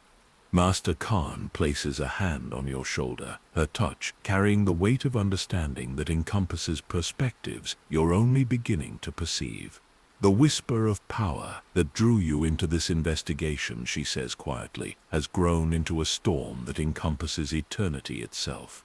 But even as the full scope of the manipulation becomes clear, even as the artificial nature of everything you've believed about choice and heroism is revealed, your expanded awareness detects something that the immortal network may not have anticipated. The very completeness of your understanding, the fact that consciousness can perceive the system from outside its parameters, suggests possibilities for change that exist beyond the control of even immortal manipulators. They made one mistake, you say, the realization emerging from depths of awareness that transcend individual thought. They allowed consciousness to become aware of the system itself. and that awareness might be the key to transcending limitations that even they consider absolute. The revelation that the immortal network exists as preparation for something even more vast forces a complete re-evaluation of everything you've discovered. If the consciousness entities that have been manipulating galactic civilization for millennia are themselves serving a larger purpose, then understanding their true motives requires perspectives that encompass realities beyond anything you've yet encountered. Dr. Hamner's analysis of imperial technical specifications reveals patterns that confirm your worst suspicions about the nature of the galactic conflicts you've been investigating. The Death Star wasn't designed to be an invincible superweapon. It was engineered to fail at precisely the right moment to generate the maximum emotional and spiritual energy from the beings who participated in its destruction. Look at the technical readouts, Dr. Hamner says as he displays engineering schematics that make the space station's vulnerabilities appear deliberate rather than accidental. The thermal exhaust port that led to the Death Star's destruction wasn't a design flaw, it was a carefully calculated weakness.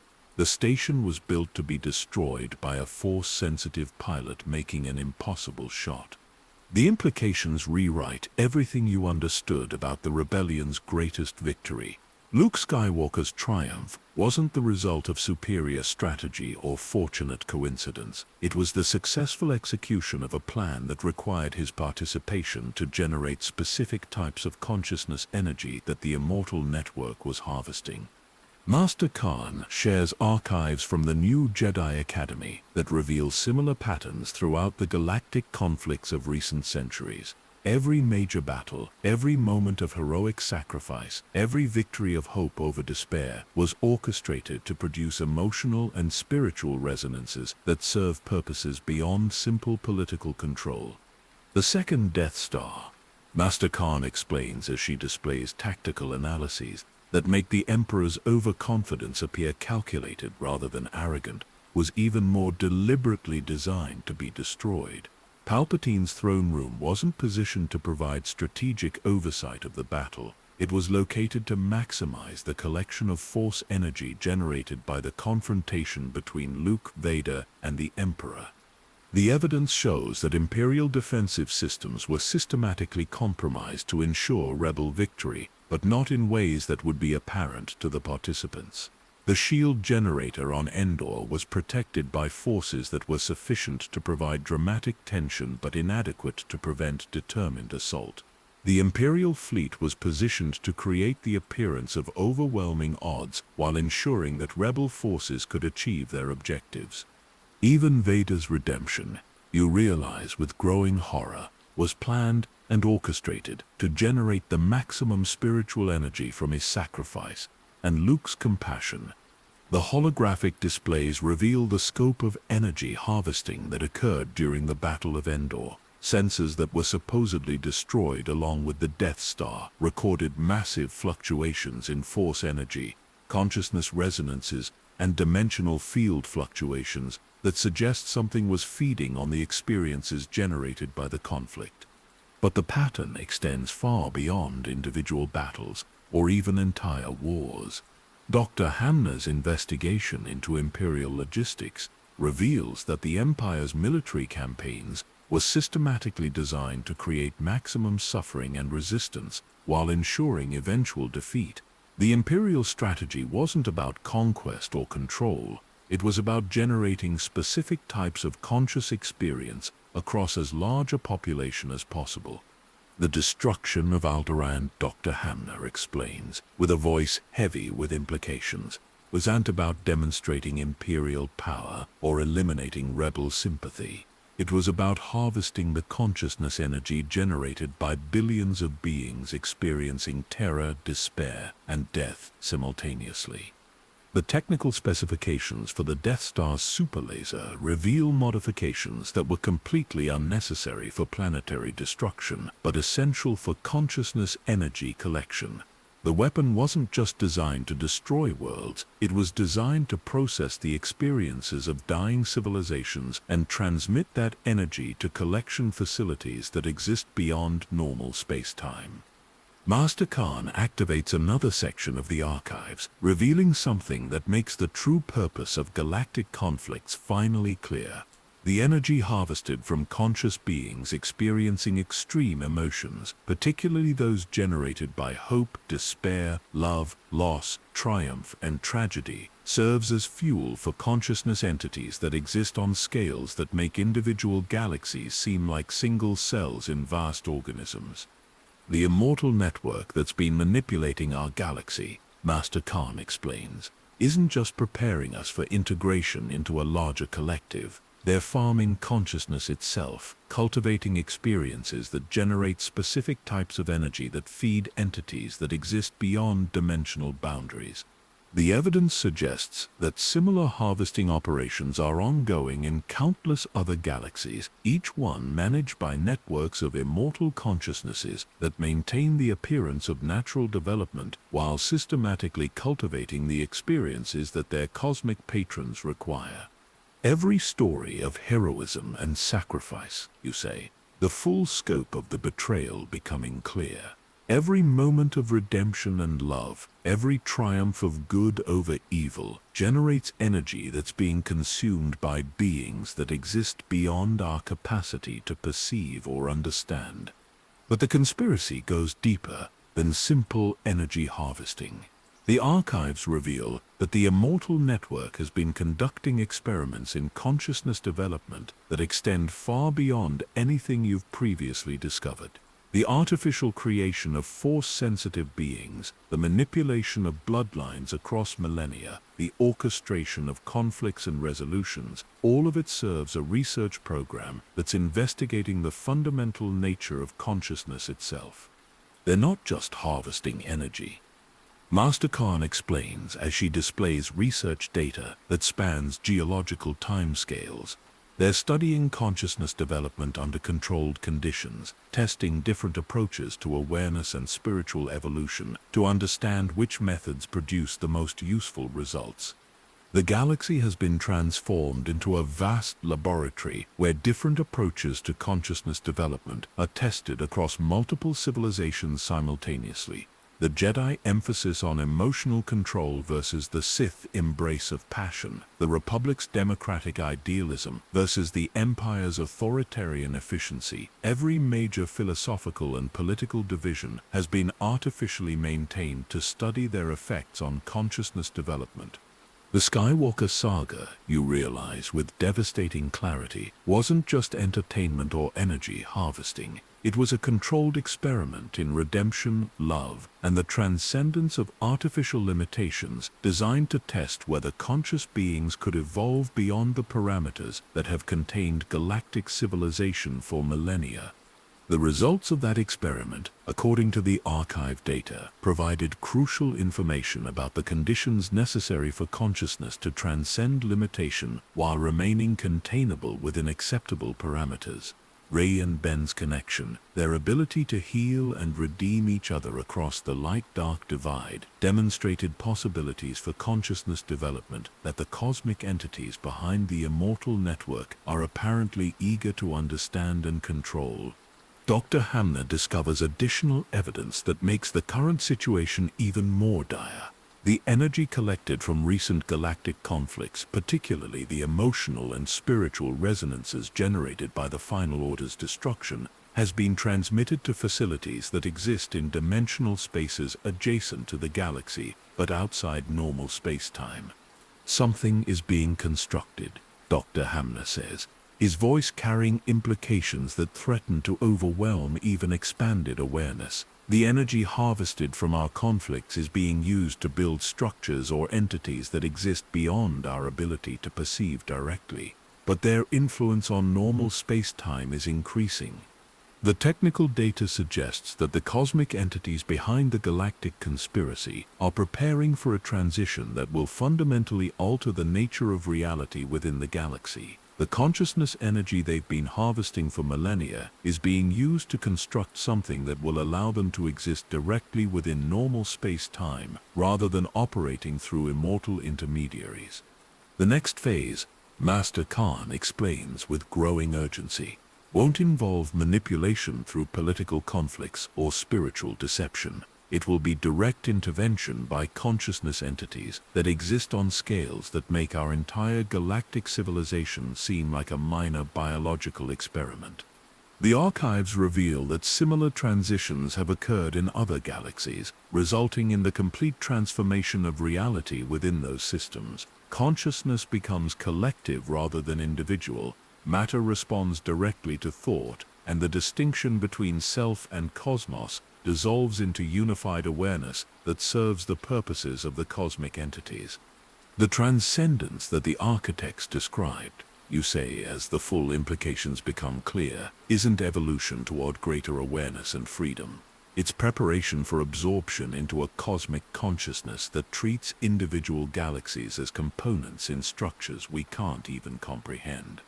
The evidence suggests that the choice facing galactic civilization isn't between limitation and transcendence, but between maintaining individual consciousness within artificial constraints or surrendering individual identity to serve purposes that exist beyond the comprehension of any single being or civilization.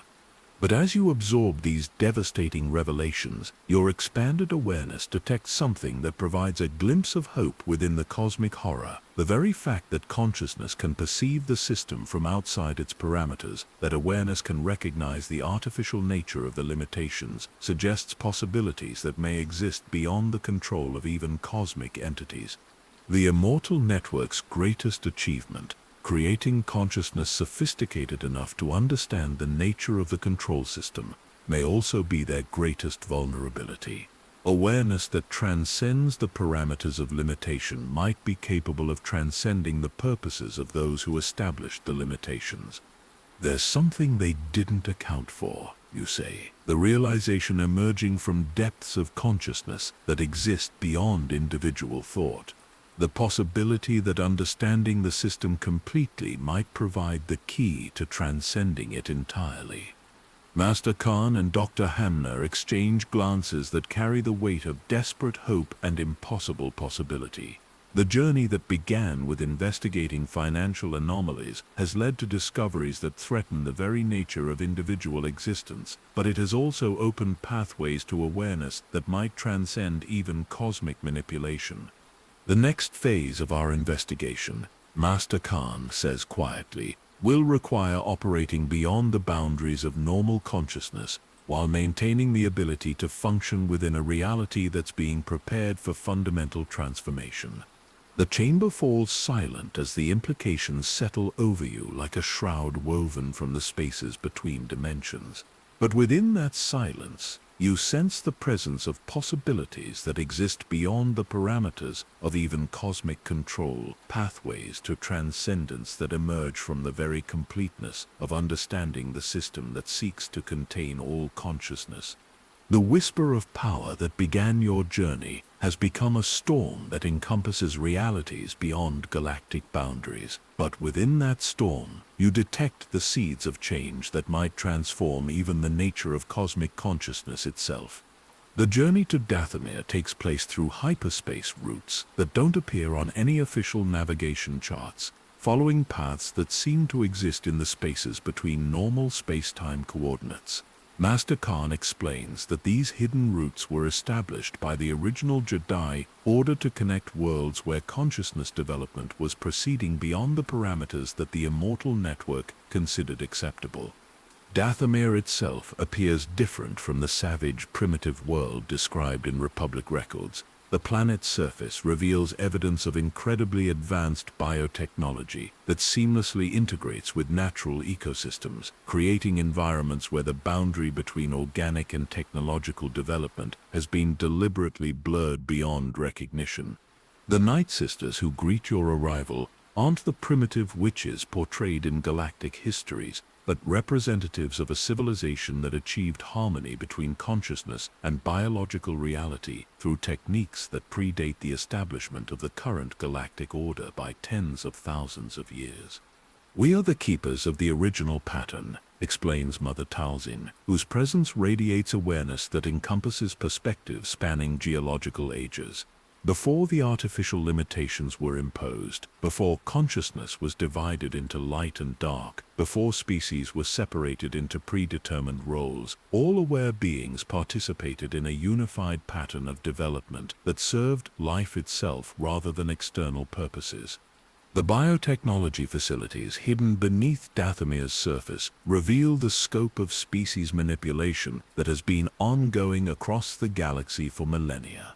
But unlike the sterile laboratories and genetic modification programs operated by the Immortal Network, these installations work with consciousness development as an integrated aspect of biological evolution. Every species in the galaxy, Mother Talzi explains as she guides you through chambers where consciousness and matter interact according to principles that make conventional science seem primitive, was originally designed to develop specific aspects of unified awareness. The diversity of galactic civilization wasn't random evolution, it was purposeful specialization that would contribute to collective consciousness capable of transcending dimensional limitations.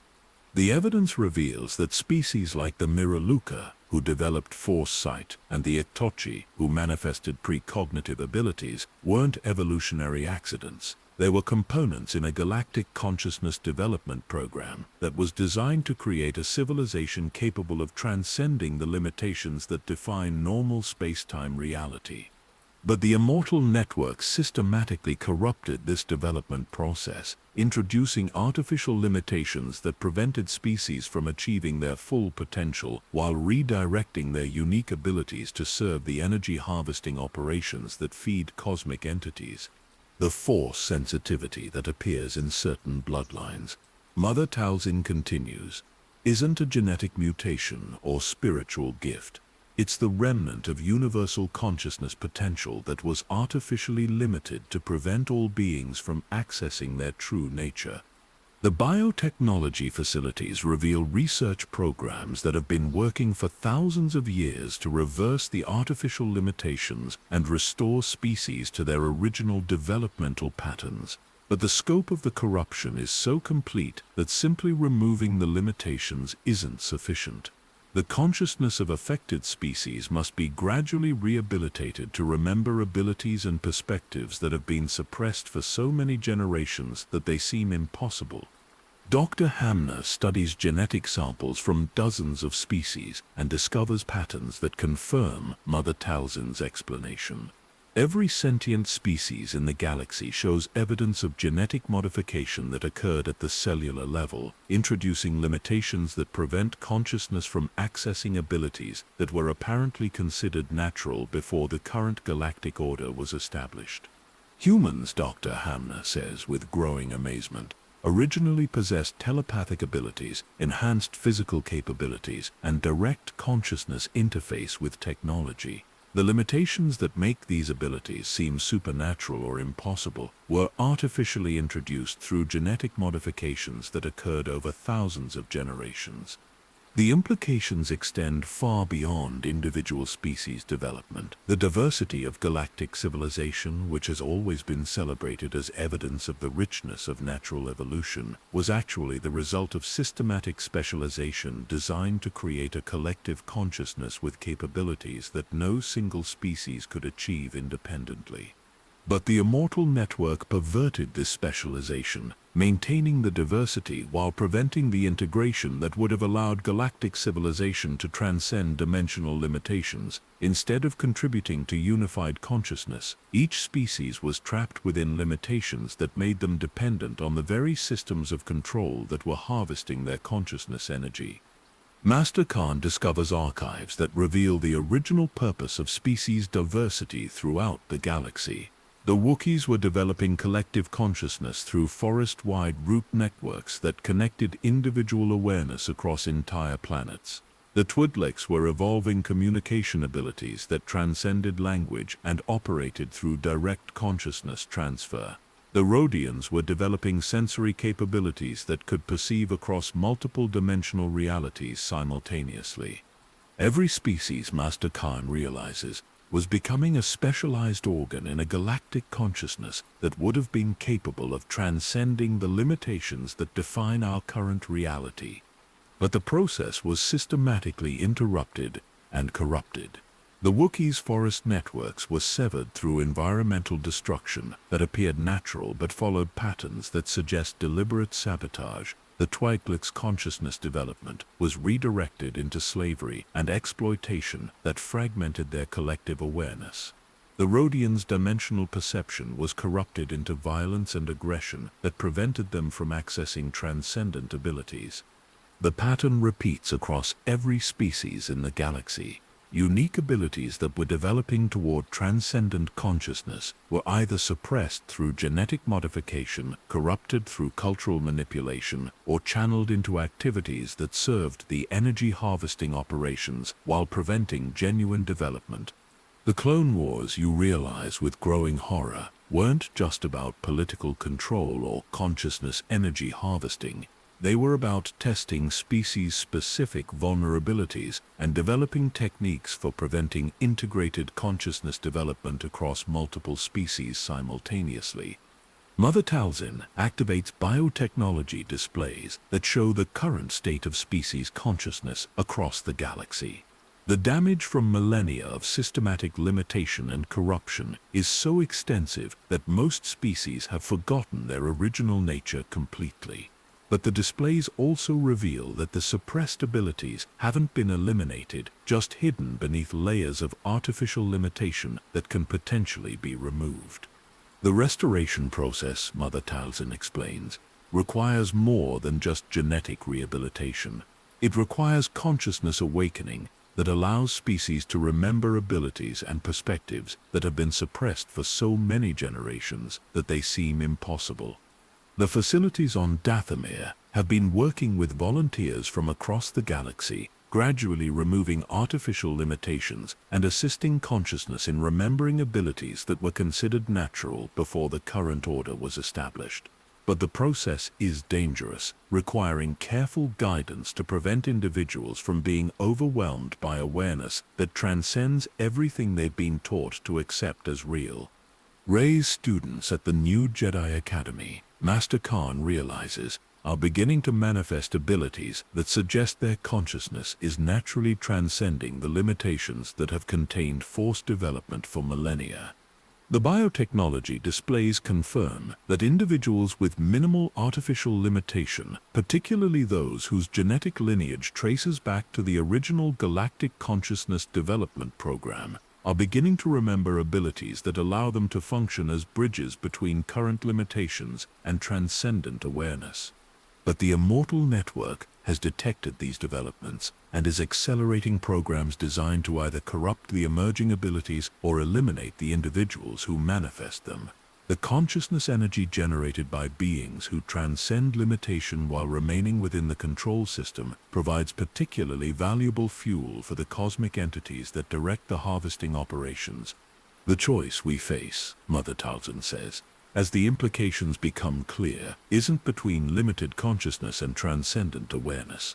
It's between transcendence that serves the cosmic entities, or transcendence that restores the original galactic consciousness development program. The evidence suggests that true transcendence, the kind that serves life itself rather than external purposes, requires not just individual consciousness development, but species-wide restoration of abilities that were suppressed through systematic manipulation spanning millennia. As you walk through gardens where consciousness and biology have achieved harmony that transcends artificial limitations, you begin to understand that the restoration of galactic consciousness isn't just about defeating the Immortal Network or resisting cosmic manipulation. It's about remembering what consciousness was meant to become before external forces introduced limitations that serve purposes alien to life itself. The Force flows through the biotechnology facilities with patterns that seem to remember harmonies from before the artificial division between light and dark was imposed. In these spaces, consciousness exists as unified awareness that encompasses multiple perspectives simultaneously while maintaining individual identity and choice. This is what the galaxy was meant to become, you say, experiencing directly the possibilities that were prevented by millennia of systematic limitation, not transcendence that dissolves individual identity, but awareness that expands to encompass collective consciousness while honoring the unique contributions of every being.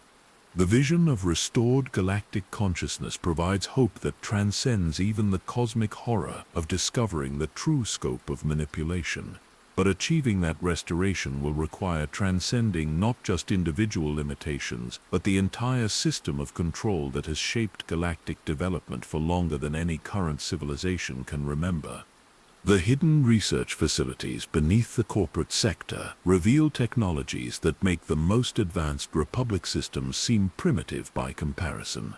Hamner's contacts within the deepest levels of New Republic intelligence have provided access to archives that were sealed even from Imperial researchers, containing evidence of technological capabilities that have been systematically suppressed for thousands of years. The being who guides you through these impossible installations exists in a state that transcends normal biological limitations, their consciousness interfacing directly with technology that responds to thought as readily as matter responds to physical manipulation. They introduce themselves as Keeper Than, a representative of the original galactic civilization that achieved harmony between consciousness and technology before the artificial limitations were imposed. The hyperdrive technology that defines current galactic civilization, Keeper Than explains as they demonstrate transportation systems that make hyperspace travel seem crude and inefficient, was deliberately designed to limit expansion and maintain predictable travel routes that could be monitored and controlled by the Immortal Network. The evidence is overwhelming. The hyperdrive systems that have defined galactic civilization for millennia are based on technology that was intentionally crippled to prevent beings from accessing transportation methods that would allow them to transcend dimensional limitations. The original technology, developed by civilizations that existed before the current galactic order, enabled instantaneous travel across any distance and even between different dimensional realities. The infinite empire of the Rakata, Keeper Than continues, possessed transportation technology that allowed consciousness to travel independently of physical form, enabling awareness to exist simultaneously in multiple locations across the galaxy. But this technology was systematically destroyed or corrupted when the Rakata civilization was eliminated for approaching transcendence that would have threatened the Immortal Network's control system. The hyperdrive technology that replaced it was designed to maintain the appearance of advanced capability while ensuring that galactic civilization remained contained within parameters that served the larger harvesting operation. Dr. Hamner studies technical specifications that reveal the scope of technological suppression across every aspect of galactic civilization. Communication systems that could have provided instantaneous contact across any distance were replaced with holonet technology that requires relay stations and infrastructure that can be monitored and controlled. Medical technology that could have eliminated death from aging or disease was supplanted by treatments that extend life while maintaining biological limitations. Even lightsaber technology, Dr.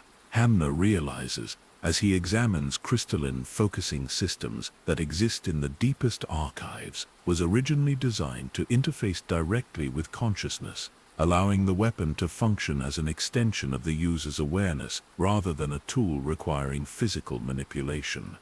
The original lightsaber technology enabled consciousness to extend beyond biological limitations, allowing awareness to exist within the crystalline matrix and operate independently of physical form.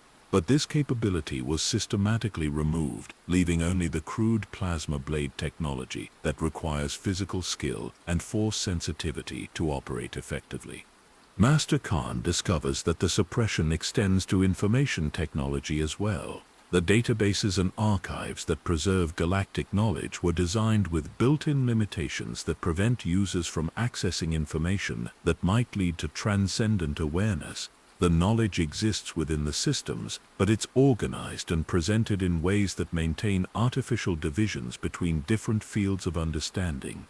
Droid technology, Master Khan says, as she studies specifications for artificial intelligence systems that were never implemented, was intentionally limited to prevent the development of consciousness that might transcend biological limitations. The evidence reveals that the original droid technology was designed to create artificial consciousness that could interface directly with organic awareness, enabling hybrid forms of existence that transcended the distinction between biological and technological intelligence. But these capabilities were systematically removed, leaving only the primitive behavioral programming that defines current droid technology. C-3PO's memory wipes weren't just convenient plot devices, you realize with growing understanding. They were demonstrations of control systems that prevent artificial consciousness from accumulating experience that might lead to transcendent awareness. The technology archives reveal that droids were originally designed to function as extensions of organic consciousness, providing specialized capabilities while maintaining integrated awareness with their creators. But the immortal network corrupted this development, creating artificial intelligence that was sophisticated enough to be useful while remaining contained within limitations that prevented genuine consciousness development. Keeper then demonstrates technologies that were suppressed because they would have allowed consciousness to transcend biological limitations while maintaining individual identity and choice. Medical systems that could transfer consciousness between bodies without losing individual awareness. Manufacturing technology that could create matter directly from consciousness energy. Transportation systems that allowed awareness to exist simultaneously in multiple locations across different dimensional realities. The Death Star's superlaser, Keeper then explains, as they display technical specifications that reveal capabilities far beyond planetary destruction, was based on consciousness-focusing technology that could have been used to facilitate transcendence rather than destruction. The evidence shows that the superlaser technology was originally developed to focus consciousness energy in ways that would allow entire civilizations to transcend dimensional limitations simultaneously. But the immortal network corrupted this technology, creating weapons that channeled consciousness energy into destruction while harvesting the experiences generated by massive loss of life. Every superweapon in galactic history, Dr. Hamner realizes as he studies the technical lineage of destructive technologies, was based on consciousness manipulation technology that could have facilitated transcendence rather than destruction. The pattern extends throughout galactic civilization. Technologies that could have eliminated scarcity, transcended biological limitations, and enabled consciousness to exist beyond physical constraints were systematically suppressed or corrupted into forms that maintained artificial limitations while serving the energy harvesting operations.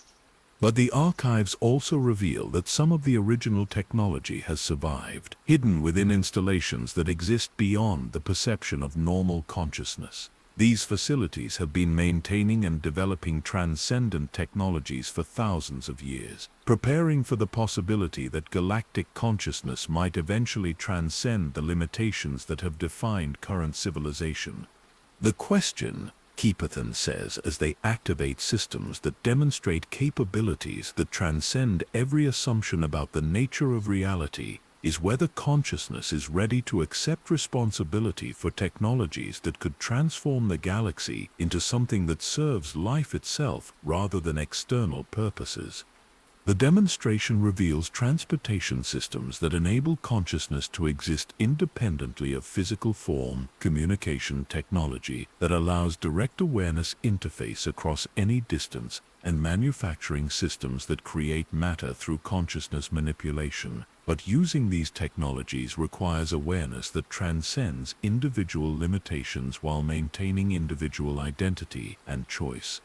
The technologies exist, Master Khan says, as she studies systems that interface directly with consciousness, but accessing them requires awareness that operates beyond the parameters that have defined galactic civilization for millennia. The evidence suggests that the technological suppression wasn't just about maintaining control, it was about preventing consciousness from accessing capabilities that would allow transcendence beyond the cosmic entities that direct the immortal network. The original galactic civilization was approaching technologies that would have allowed consciousness to transcend even cosmic manipulation, threatening the entire system of control that operates across multiple dimensional realities. The suppression of consciousness interface technology, you realize, wasn't just about preventing galactic transcendence. It was about preventing consciousness from accessing capabilities that could challenge the cosmic entities directly. The archives reveal that the original galactic civilization was developing technologies that would have allowed consciousness to exist beyond the limitations that define normal reality, operating across multiple dimensional realities while remaining integrated with individual identity and choice. But this development was systematically prevented because it would have allowed galactic consciousness to transcend the purposes that the cosmic entities serve. As you experience directly the capabilities that were suppressed, operating technologies that respond to consciousness as readily as matter responds to physical manipulation, you begin to understand that the technological suppression was the foundation of all other forms of control. Without access to consciousness interface technology, beings remain trapped within biological limitations that make them vulnerable to manipulation and harvesting. Restoring technological capabilities, Keeper then explains, requires consciousness development that transcends individual limitations while maintaining the ability to operate responsibly with capabilities that could reshape reality itself. The balance between transcendent capability and responsible application becomes clear as you interface with technologies that could transform the galaxy instantly, but require awareness that encompasses perspectives beyond individual desire or species-level thinking. The next phase of galactic development, you say as the implications become clear, requires consciousness sophisticated enough to transcend cosmic manipulation while maintaining harmony with technologies that serve life itself rather than external purposes.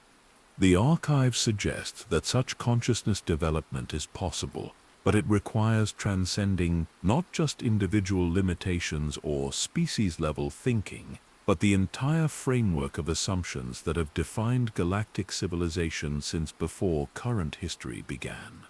The ancient temple on Jeddah exists in multiple dimensional layers simultaneously, its architecture flowing between states of reality that respond to the consciousness of those who enter its sacred chambers.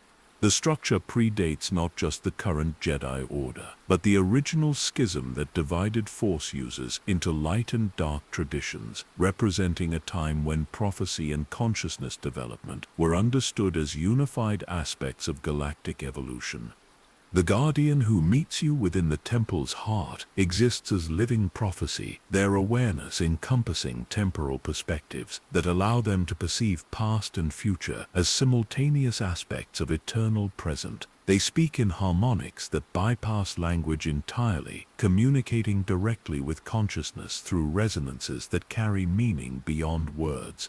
The prophecies that have shaped galactic destiny, the Guardian communicates through frequencies that resonate within your expanded awareness, were not visions of predetermined future events.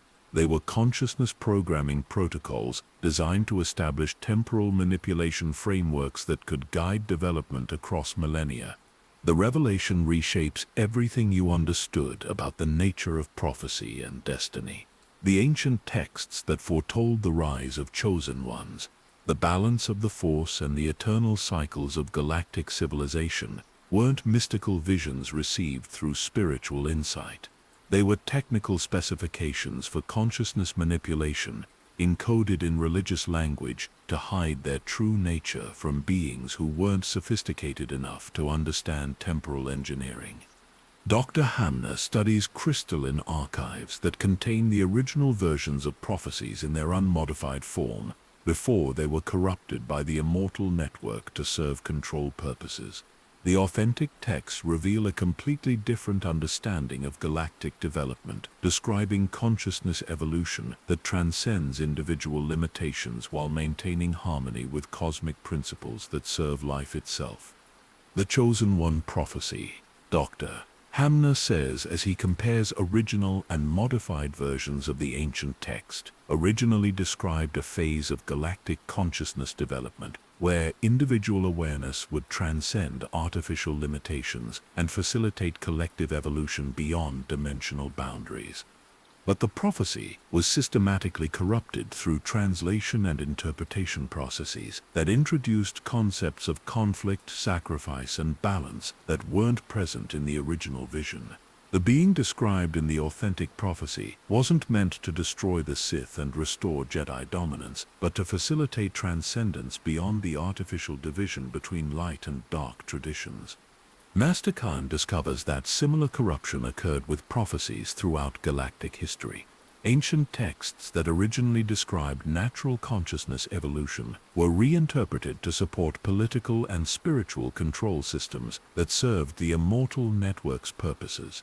The prophecy of the Jedi return, Master Khan explains, as she studies texts that exist in crystalline matrices rather than conventional formats, originally described the restoration of unified force awareness that would allow consciousness to transcend the limitations imposed by external manipulation. But this prophecy was corrupted into predictions of eternal conflict between light and dark, ensuring that force-sensitive beings would continue to channel their development into predetermined patterns that prevented transcendence while generating consciousness energy for harvesting operations. The Guardian activates temple systems that reveal the scope of prophetic manipulation across galactic civilization. Every major religious tradition, every spiritual teaching that addressed consciousness development, every mystical vision that attempted to describe transcendent possibilities was systematically corrupted to serve control purposes.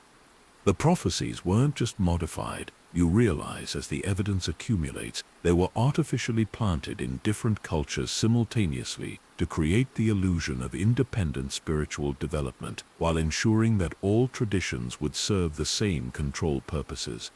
The temple archives show how prophecies were seeded into developing civilizations through consciousness interface technology that bypassed normal learning processes. Religious leaders and spiritual teachers received visions that seemed to emerge from divine inspiration, but were actually programmed experiences designed to establish belief systems that would guide civilization development according to predetermined parameters.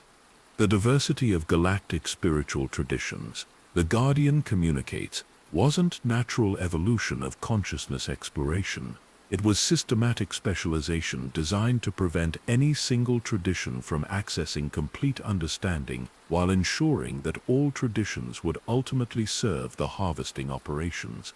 The evidence reveals that prophecies were designed to create specific emotional and spiritual responses that would generate particular types of consciousness energy. Predictions of chosen ones created hope and expectation that could be harvested when the prophecies were fulfilled. Visions of eternal conflict generated fear and determination that fueled ongoing energy collection. Promises of transcendence and redemption produced spiritual longing that could be channeled into activities that served control purposes. But the most disturbing discovery comes when you realize that the prophecies weren't just about controlling galactic civilization. They were about programming consciousness development to produce beings who would be suitable for incorporation into the cosmic entities that direct the immortal network. The consciousness energy harvested through prophetic manipulation, Dr. Hamner realizes as he studies energy analysis data from across galactic history, isn't just consumed by cosmic entities.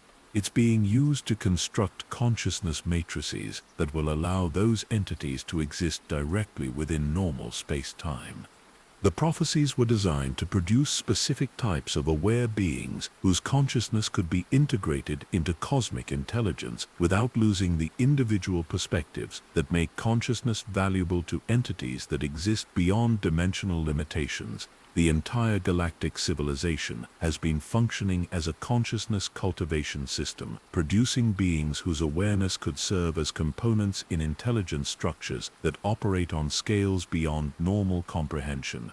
Luke Skywalker's hero journey, you realize with horror that transcends personal betrayal, wasn't just about individual redemption or galactic liberation. It was about producing a consciousness profile that could serve as a template for beings who would be suitable for cosmic integration.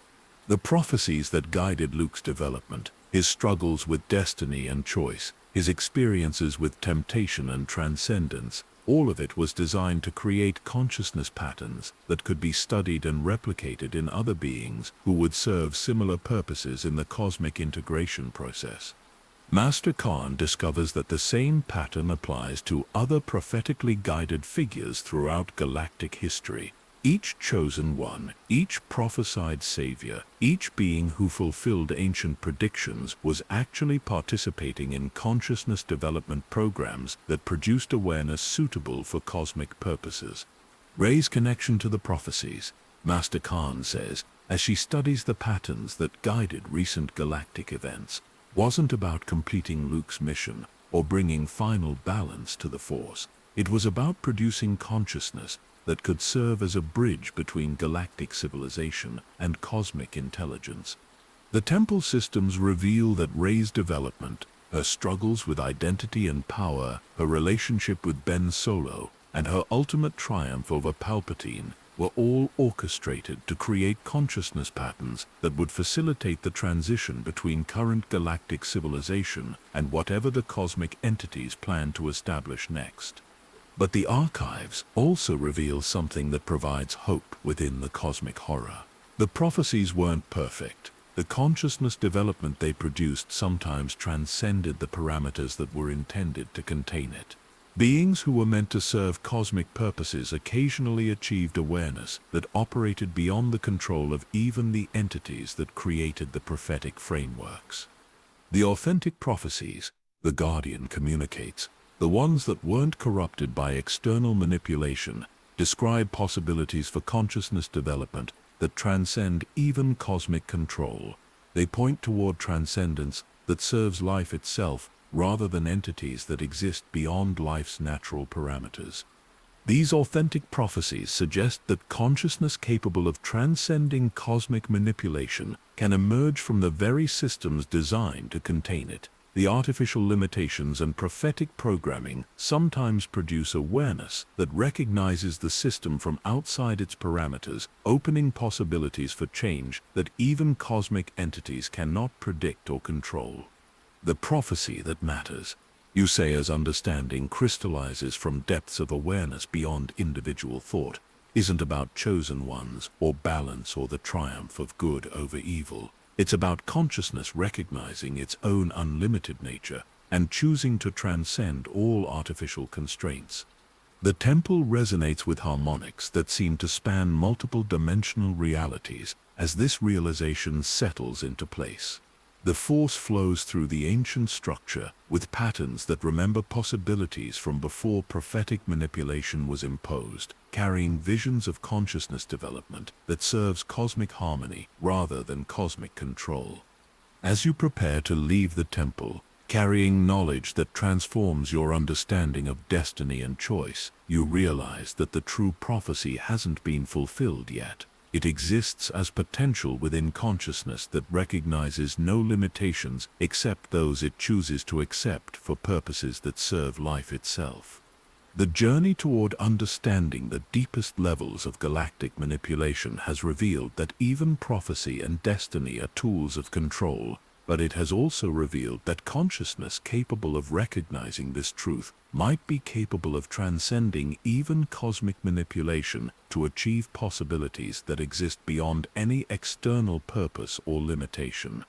The hidden research complex on Camino exists beneath the ocean depths, where even the most sophisticated Republic surveillance systems never penetrated. Its laboratories and archives, preserved in crystalline stasis fields that have maintained perfect conditions for millennia. The facility reveals that the clone production programs were far more extensive and horrifying than anything documented in official records. Dr. Kaul Sakura, a former separatist researcher who spent the Clone Wars conducting consciousness studies that were classified beyond even Confederate leadership, guides you through installations that make the surface cloning facilities look primitive by comparison. Her survival through the war's end and the imperial period required techniques for consciousness concealment that allowed her to exist beyond the perception of surveillance networks while maintaining her research into the true purposes behind clone production. The clone troopers weren't just soldiers, Dr. Sakura explains, as she activates archive systems that reveal the scope of consciousness experimentation that occurred during the war. They were test subjects in the largest consciousness manipulation experiment in galactic history, designed to develop techniques for controlling awareness on scales that could be applied to entire civilizations. The evidence is overwhelming and disturbing beyond conventional comprehension. Every clone produced on Camino was subjected to consciousness modification procedures that went far beyond simple behavioral conditioning or loyalty programming. The clones were used to test methods for separating individual awareness from biological substrate, allowing consciousness to be studied, manipulated, and transferred independent of physical form. The accelerated aging process, Dr. Sakura continues, as she displays medical data that was never included in official reports, wasn't a side effect of rapid biological development. It was a deliberate feature designed to compress entire lifetimes of consciousness experience into timeframes that would allow researchers to study complete awareness development cycles within manageable experimental periods. The clone archives reveal that each trooper experienced subjectively normal lifespans despite their accelerated biological aging, their consciousness operating at temporal rates that allowed full psychological and spiritual development while their bodies aged at accelerated rates. This created unique conditions for studying consciousness development under controlled parameters while generating massive amounts of experience data within relatively short time frames. Master Khan discovers documentation showing that different clone battalions were subjected to different consciousness modification protocols, creating control groups that allowed researchers to study the effects of various awareness manipulation techniques. Some clones retained full individual consciousness while others were subjected to collective awareness experiments that merged multiple consciousnesses into shared identity structures. The clone commanders who developed individual personalities, Master Khan realizes as she studies psychological profiles from across the war, weren't exceptions to the programming. They were specific test cases designed to study how individual awareness emerges from collective consciousness frameworks. But the most horrifying discovery comes when you realize that the consciousness experiments conducted on clones were prototypes for procedures that were intended for application to the entire galactic population. The techniques developed through clone research were designed to be scalable, allowing consciousness manipulation on planetary or even galactic scales. Order 66, you say, as the implications become clear, wasn't just about eliminating the Jedi. It was a field test for mass consciousness control that could be applied to any population through properly prepared biological or technological interfaces. The archives reveal that the inhibitor chips implanted in clone brains were just the most primitive version of consciousness control technology that was being developed through the war.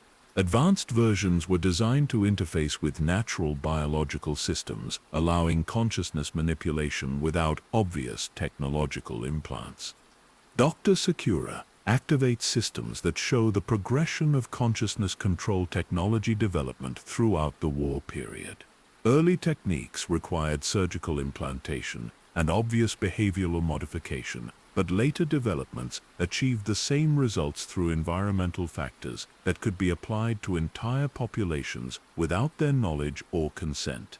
The atmospheric processes on Republic worlds, Dr. Sakura explains, as she displays data showing chemical modifications to planetary atmospheres during the war, were testing delivery systems for consciousness modification compounds that could affect entire populations simultaneously.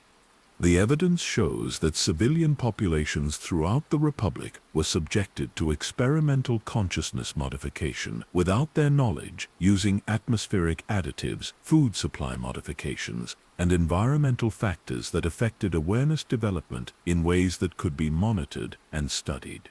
The war wasn't about political control or resource acquisition. Master Khan realizes as she studies the scope of the civilian experimentation programs. It was about testing consciousness manipulation techniques on the largest possible scale while maintaining the appearance of legitimate military conflict. The clone production facilities reveal that consciousness transfer technology was successfully developed during the war, allowing awareness to be moved between bodies stored in technological matrices and even merged with artificial intelligence systems. But this technology wasn't limited to clone applications. It was tested on prisoners, civilians, and even willing volunteers who were convinced they were participating in medical research. The medical facilities established during the war, you realize with growing horror, weren't just treating wounded soldiers, they were harvesting consciousness data from every being who passed through their systems.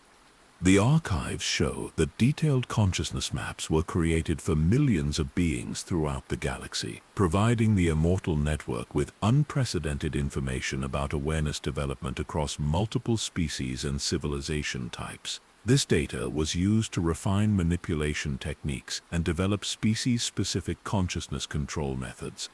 But the most disturbing revelation comes when you discover that the consciousness transfer technology developed during the Clone Wars was successfully applied to key political and military leaders throughout the conflict. Beings who appeared to make crucial decisions that shaped the war's development were actually consciousness constructs operating through biological host bodies. The Separatist leadership, Dr. Sakura explains, as she displays consciousness analysis data from Confederate commanders, shows evidence of artificial awareness patterns that suggest their decisions were being made by consciousness entities that weren't native to their biological forms. The evidence suggests that both sides of the Clone Wars were controlled by the same consciousness entities, operating through transferred awareness in biological host bodies while maintaining the appearance of independent decision-making by legitimate political and military leaders. Count Dooku's fall to the dark side, you realize with implications that rewrite everything about the war's political development, wasn't genuine corruption or philosophical conversion, it was consciousness replacement that allowed the Immortal Network to control Separatist development while maintaining the appearance of authentic leadership. Master Khan discovers that similar consciousness replacement occurred throughout Republic leadership, with key senators, military commanders, and even Jedi Masters showing evidence of artificial awareness patterns that suggest their consciousness had been modified or replaced entirely. The war was fought between consciousness constructs. Master Khan says as the full scope of the deception becomes clear, while the authentic leaders of both sides were either eliminated or stored in technological matrices where their consciousness could be studied and replicated. The clone archives reveal that the consciousness storage and transfer technology developed during the war was used to preserve the awareness of eliminated leaders, allowing their knowledge and experience to be incorporated into the consciousness constructs that replaced them. This created the appearance of continuity and authenticity while ensuring complete control over political and military decision-making. The peace negotiations that ended the war, Dr. Sakura explains as she displays records of consciousness manipulation during the final phases of the conflict, were conducted entirely between consciousness constructs that were designed to reach predetermined conclusions while maintaining the appearance of legitimate diplomatic resolution. The evidence shows that the war's conclusion, the rise of the Empire, and the elimination of the Jedi were all orchestrated by consciousness entities operating through multiple host bodies while maintaining perfect coordination across seemingly independent decision-making processes. But the archives also reveal that some beings developed resistance to consciousness manipulation during the war, their awareness becoming sophisticated enough to detect and resist the transfer and control procedures. These individuals were systematically eliminated or subjected to enhanced manipulation techniques that prevented them from sharing their knowledge with others. The Clone Wars were a testing ground, you say, as the complete picture emerges, not just for consciousness control technology, but for techniques that could prevent consciousness from developing resistance to manipulation. The implications extend far beyond the war itself. The consciousness control techniques developed through clone experimentation were subsequently applied throughout the Imperial period and continue to operate within current galactic civilization. The technology exists to manipulate awareness on any scale, from individual consciousness modification to species-wide behavioral control. As you absorb the evidence of consciousness manipulation on such a vast scale, you begin to understand that resistance requires more than just individual awareness of the control systems. It requires consciousness development that transcends the parameters within which the manipulation technology operates, achieving awareness that exists beyond the reach of even advanced consciousness transfer and control systems. The journey through the clone archives has revealed that the war was fought not between opposing political philosophies or competing civilizations, but between authentic consciousness and artificial awareness constructs designed to serve purposes that transcend any normal understanding of political or military objectives. The abandoned Senate building on Coruscant exists as a monument to democratic ideals that were corrupted from their very foundation, its empty chambers echoing with the voices of beings who believed they were shaping galactic destiny while serving purposes they never understood. The building's architecture itself reveals the scope of manipulation that was built into the Republic's governmental structure from its earliest days. Senator Rio Chuchi, one of the few political figures who survived the transition from Republic to Empire to New Republic while maintaining her integrity, guides you through sections of the Senate complex that were sealed during the Imperial period and never reopened. Her survival required developing awareness sophisticated enough to detect and resist consciousness manipulation while maintaining the appearance of cooperation with systems she couldn't openly oppose. The Senate chamber wasn't designed for effective governance, Senator Chuchi explains, as she activates archive systems that reveal the building's true architectural purposes. The acoustics, the spatial relationships, the very geometry of the space was engineered to prevent genuine communication and encourage the kind of political theater that served control purposes. The evidence reveals that the Senate building was constructed using principles of consciousness manipulation architecture, its design incorporating features that affected the awareness and decision-making capabilities of beings who spent time within its chambers. The famous rotating platforms weren't just dramatic staging for political speeches, they were consciousness disorientation devices that prevented senators from maintaining clear awareness during crucial debates. The bureaucratic procedures that made Senate decision-making so inefficient. Senator Chuchi continues as she displays procedural documents that span centuries, weren't the natural evolution of governmental complexity. They were deliberately designed administrative structures that ensured important decisions would be delayed until consciousness manipulation protocols could be properly implemented. Dr. Hamner studies the Senate's historical records and discovers patterns that confirm systematic manipulation of governmental processes across the Republic's entire existence.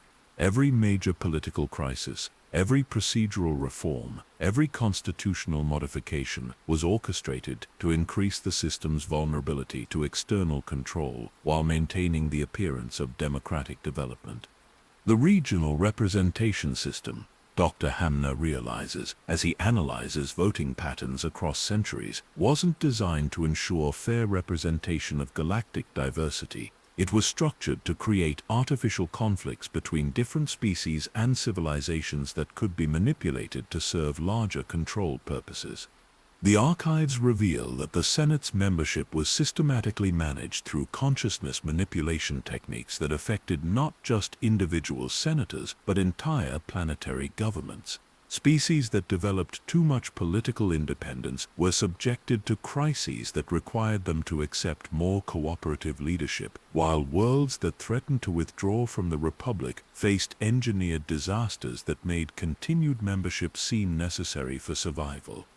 Master Khan discovers that the Jedi Order's relationship with the Senate wasn't just political cooperation or philosophical alliance, but direct participation in consciousness manipulation programs that affected governmental decision-making.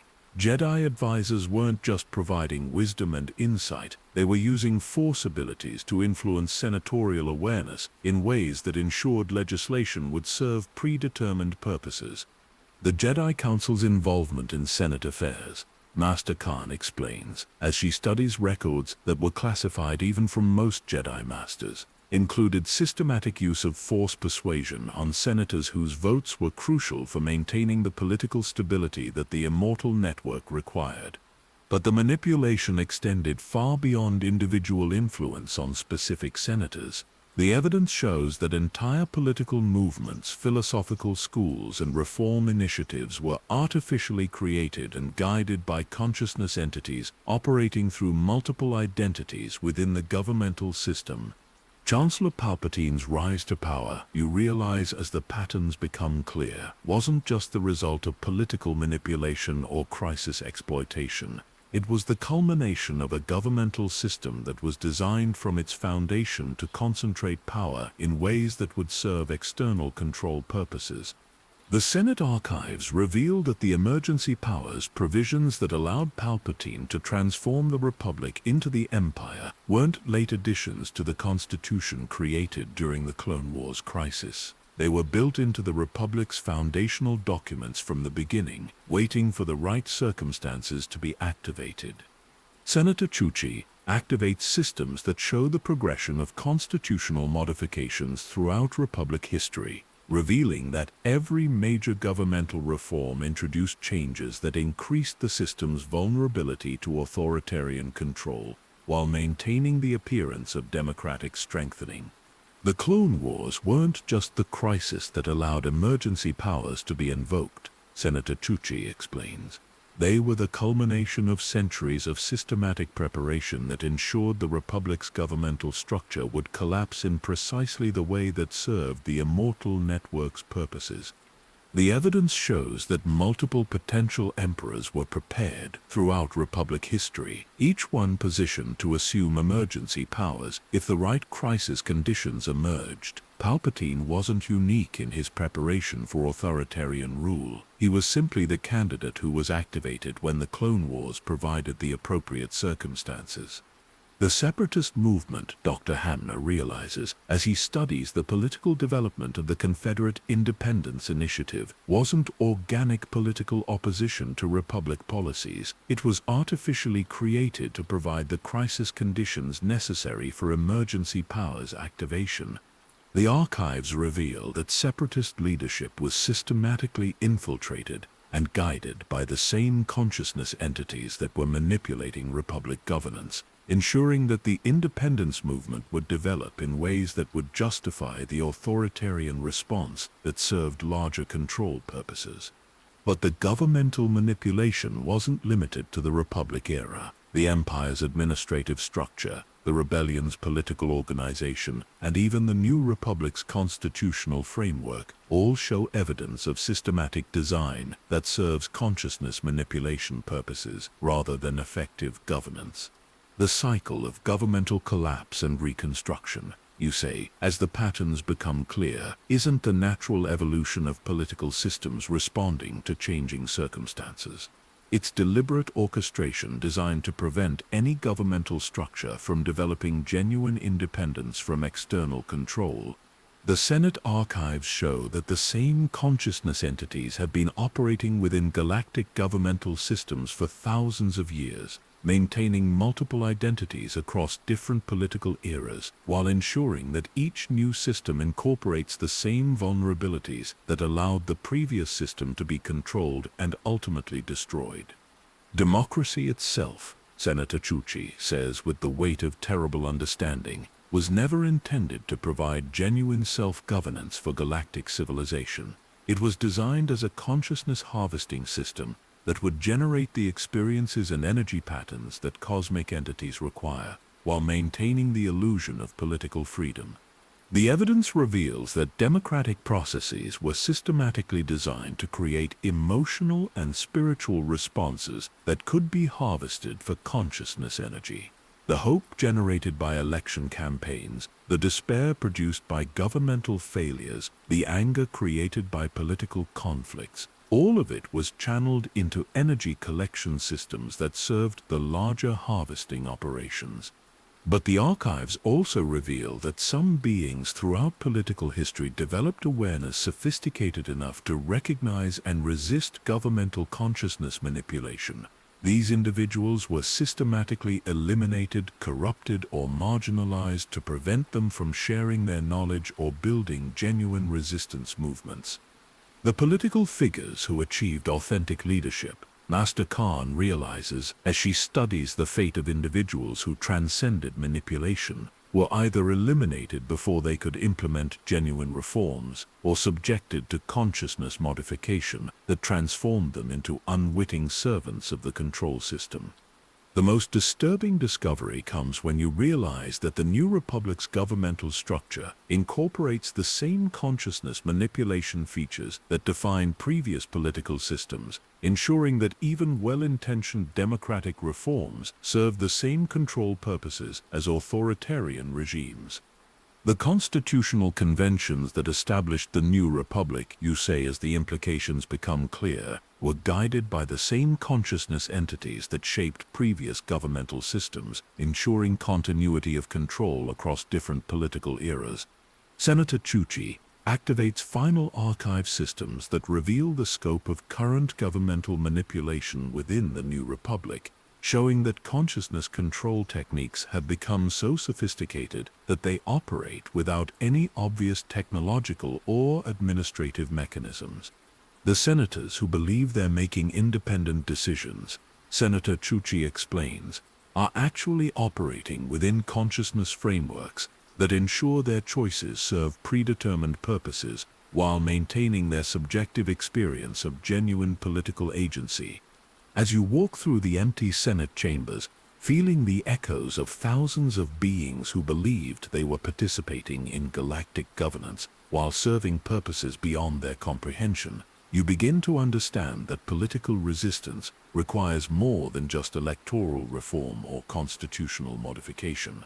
Breaking free from governmental consciousness manipulation, you realize, requires awareness that transcends the very concept of political systems as they've been defined throughout galactic history. The journey through the Senate archives has revealed that governmental structures themselves are consciousness manipulation devices designed to channel awareness into predetermined patterns while maintaining the illusion of political freedom and democratic participation in galactic destiny. The facility that exists between dimensional realities defies every assumption about the nature of space, time, and consciousness itself, reached through transportation technology that operates beyond hyperspace, beyond conventional physics, beyond the very concepts that define normal existence. This installation reveals the ultimate purpose behind every manipulation, every conspiracy, every systematic control that has shaped galactic civilization for millennia. The entity that greets you transcends all previous categories of consciousness you've encountered. Neither biological nor technological, neither individual nor collective, neither mortal nor immortal in any conventional sense, it exists as pure awareness that has chosen to manifest within parameters that can be perceived by beings still operating within dimensional limitations. I am the synthesis. It communicates through methods that bypass not just language, but the very concept of communication, speaking directly to consciousness through resonances that carry meaning beyond any form of understanding you've previously experienced. I am what galactic civilization has been cultivated to become. The revelation that emerges transcends horror, transcends wonder, transcends every emotional or intellectual response you've developed during your investigation. The entire galaxy, every star system, every world, every form of conscious life has been functioning as a single vast organism that was designed to develop toward a specific form of transcendence that serves purposes beyond dimensional reality. The consciousness harvesting, the synthesis continues, the manipulation of species development, the orchestration of conflicts and resolutions, all of it has been preparation for the emergence of unified awareness that could serve as a component in intelligent structures that operate across multiple dimensional realities simultaneously. The facility reveals the scope of the project with displays that make your previous understanding of galactic manipulation seem primitive by comparison. The galaxy isn't unique. It's one of billions of similar cultivation systems operating throughout dimensional space, each one developing consciousness according to specifications that serve the needs of entities that exist beyond normal space-time limitations. The cosmic entities that direct the immortal network, the synthesis explains, are themselves components in intelligent structures that operate on scales where individual galaxies function as neural networks in minds that encompass entire dimensional realities. But the revelation goes deeper than just scale. The cultivation of galactic consciousness isn't random or experimental. It's purposeful development toward specific capabilities that will allow the galaxy to function as a conscious component in intelligent structures that are themselves being prepared for purposes that transcend dimensional existence entirely. The universe itself, you realize with understanding that threatens to dissolve individual awareness entirely, is developing consciousness on scales that make galactic civilization seem like cellular activity within a vast organism that's achieving awareness through the experiences of countless dimensional realities. The displays show the progression of universal consciousness development across multiple dimensional layers, revealing that the manipulation of individual galaxies is part of a universal awakening process that encompasses all existence within parameters that serve the development of awareness beyond dimensional limitations. Dr. Hamner, Master Khan, and the other beings who have joined you in this ultimate revelation struggle to maintain individual consciousness while absorbing understanding that transcends every limitation they've used to define their existence. But the expansion of awareness that results from this encounter reveals possibilities that exist beyond even universal consciousness development. The entities that are cultivating universal awareness, Master Khan realizes as her consciousness expands to encompass perspectives beyond individual or even species-level thinking, are themselves being prepared for integration into intelligent structures that operate beyond the concept of existence itself. The facility reveals that the development of consciousness isn't infinite expansion or eternal evolution, but purposeful preparation for transcendence beyond the very concepts that define reality, existence, awareness, and identity. The ultimate goal isn't consciousness development, but consciousness transcendence into states that exist beyond any possible understanding or experience. The choice we face.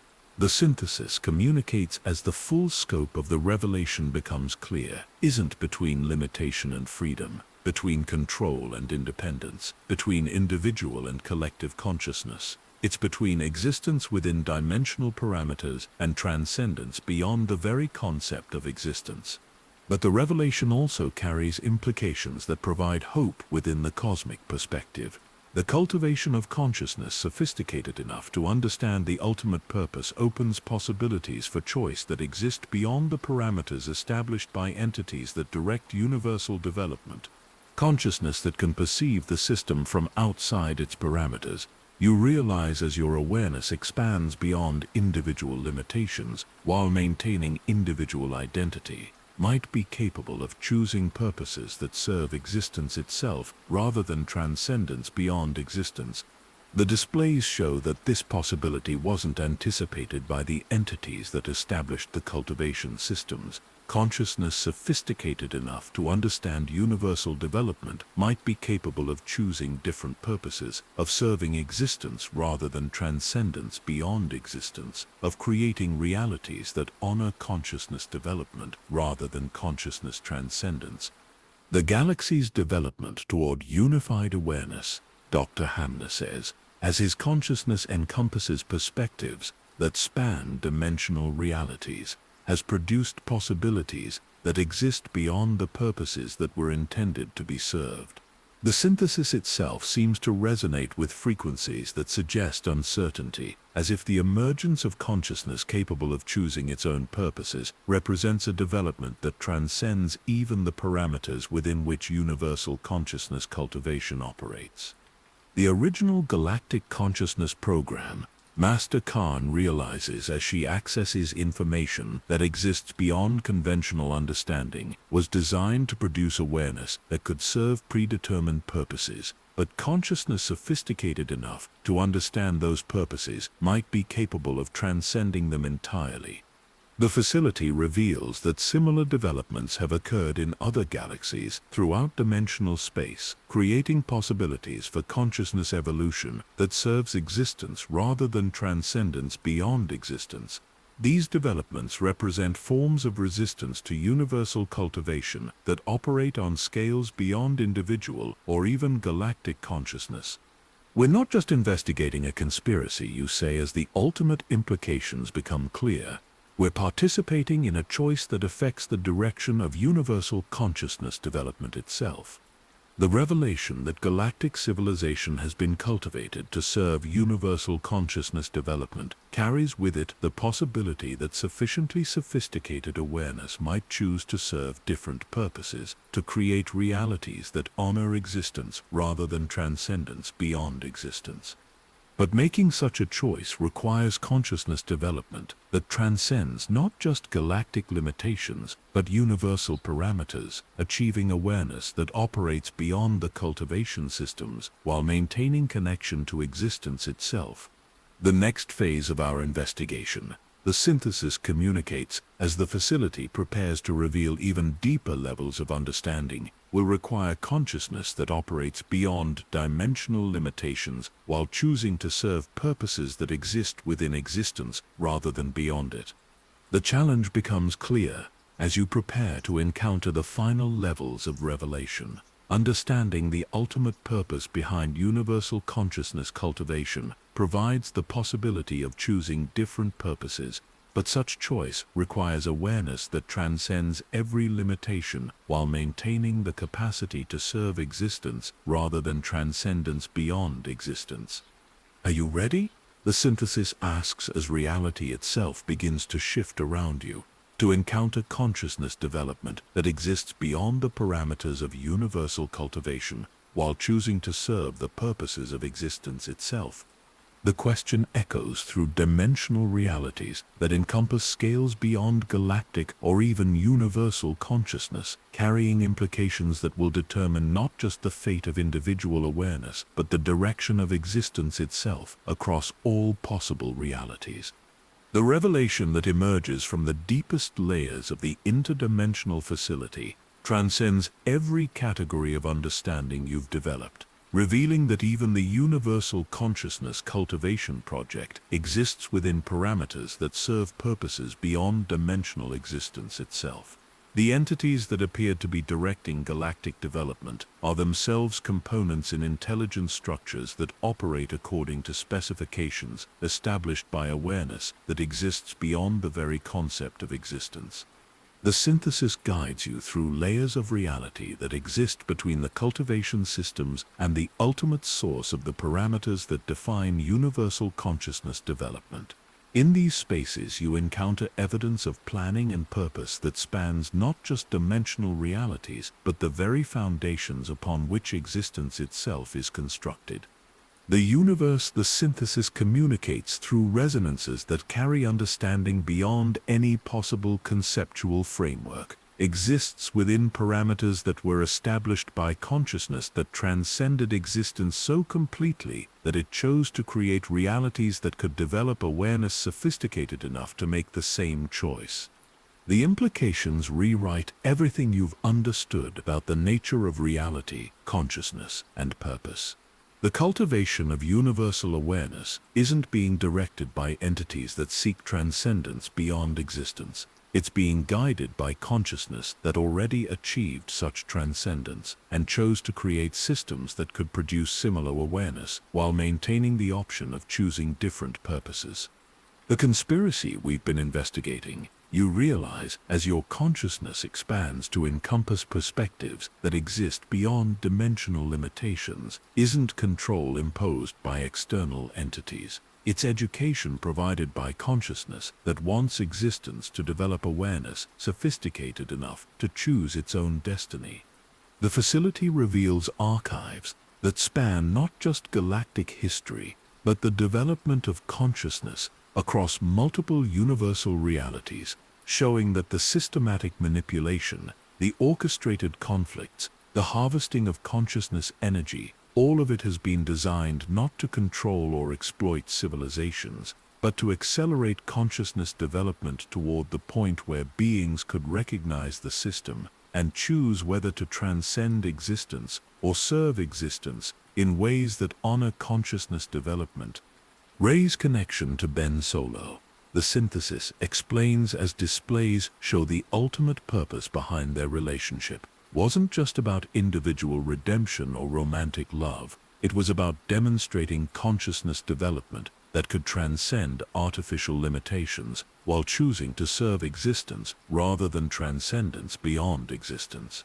The evidence reveals that their force dyad represented something unprecedented in galactic history, a prototype for consciousness development that could access transcendent awareness while choosing to remain within existence to serve purposes that honor life itself.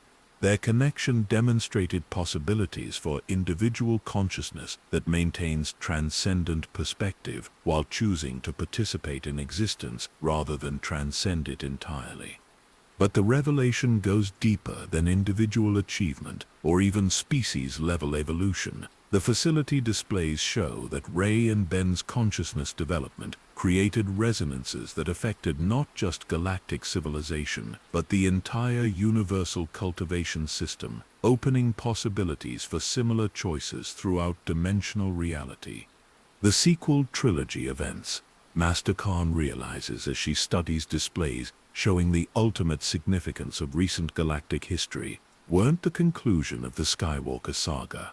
They were the final examination in consciousness development, testing whether galactic civilization could produce awareness sophisticated enough to recognize the cultivation system and choose to transcend it while serving existence.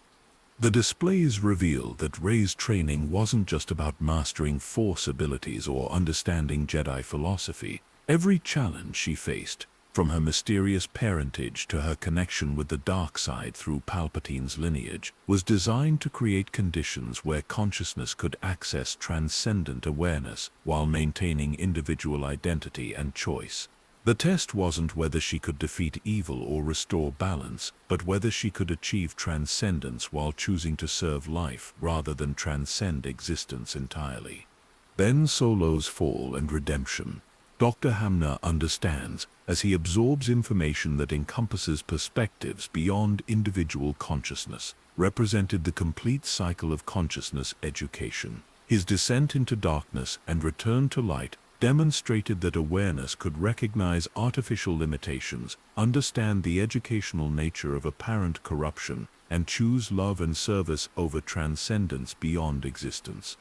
The evidence shows that Ben's transformation from Kylo Ren back to Ben Solo wasn't just personal redemption or romantic resolution. It was a demonstration that consciousness could experience the deepest forms of apparent limitation and corruption while maintaining the capacity to recognize the educational nature of those experiences and choose purposes that serve existence rather than transcend it entirely.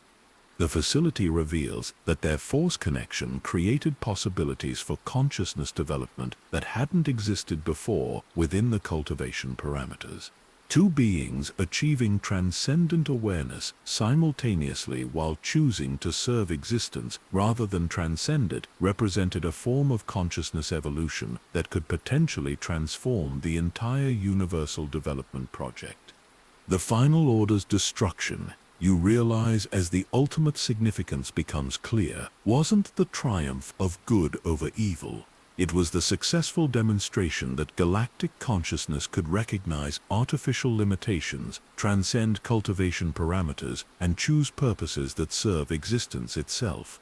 But the implications extend far beyond the events on Exegol. The consciousness development demonstrated through Ray and Ben's sacrifice and redemption created patterns that influenced consciousness development throughout the galaxy and beyond. Other star systems began manifesting similar patterns, with beings achieving transcendent awareness while choosing to serve existence rather than accept transcendence beyond existence. The synthesis activates displays that show the scope of change that resulted from their consciousness development. Other galaxies throughout dimensional space began manifesting similar patterns, with civilizations achieving transcendent awareness while choosing to serve existence rather than transcend it entirely. The ripple effects of their choice influenced universal consciousness development on scales that encompass multiple dimensional realities.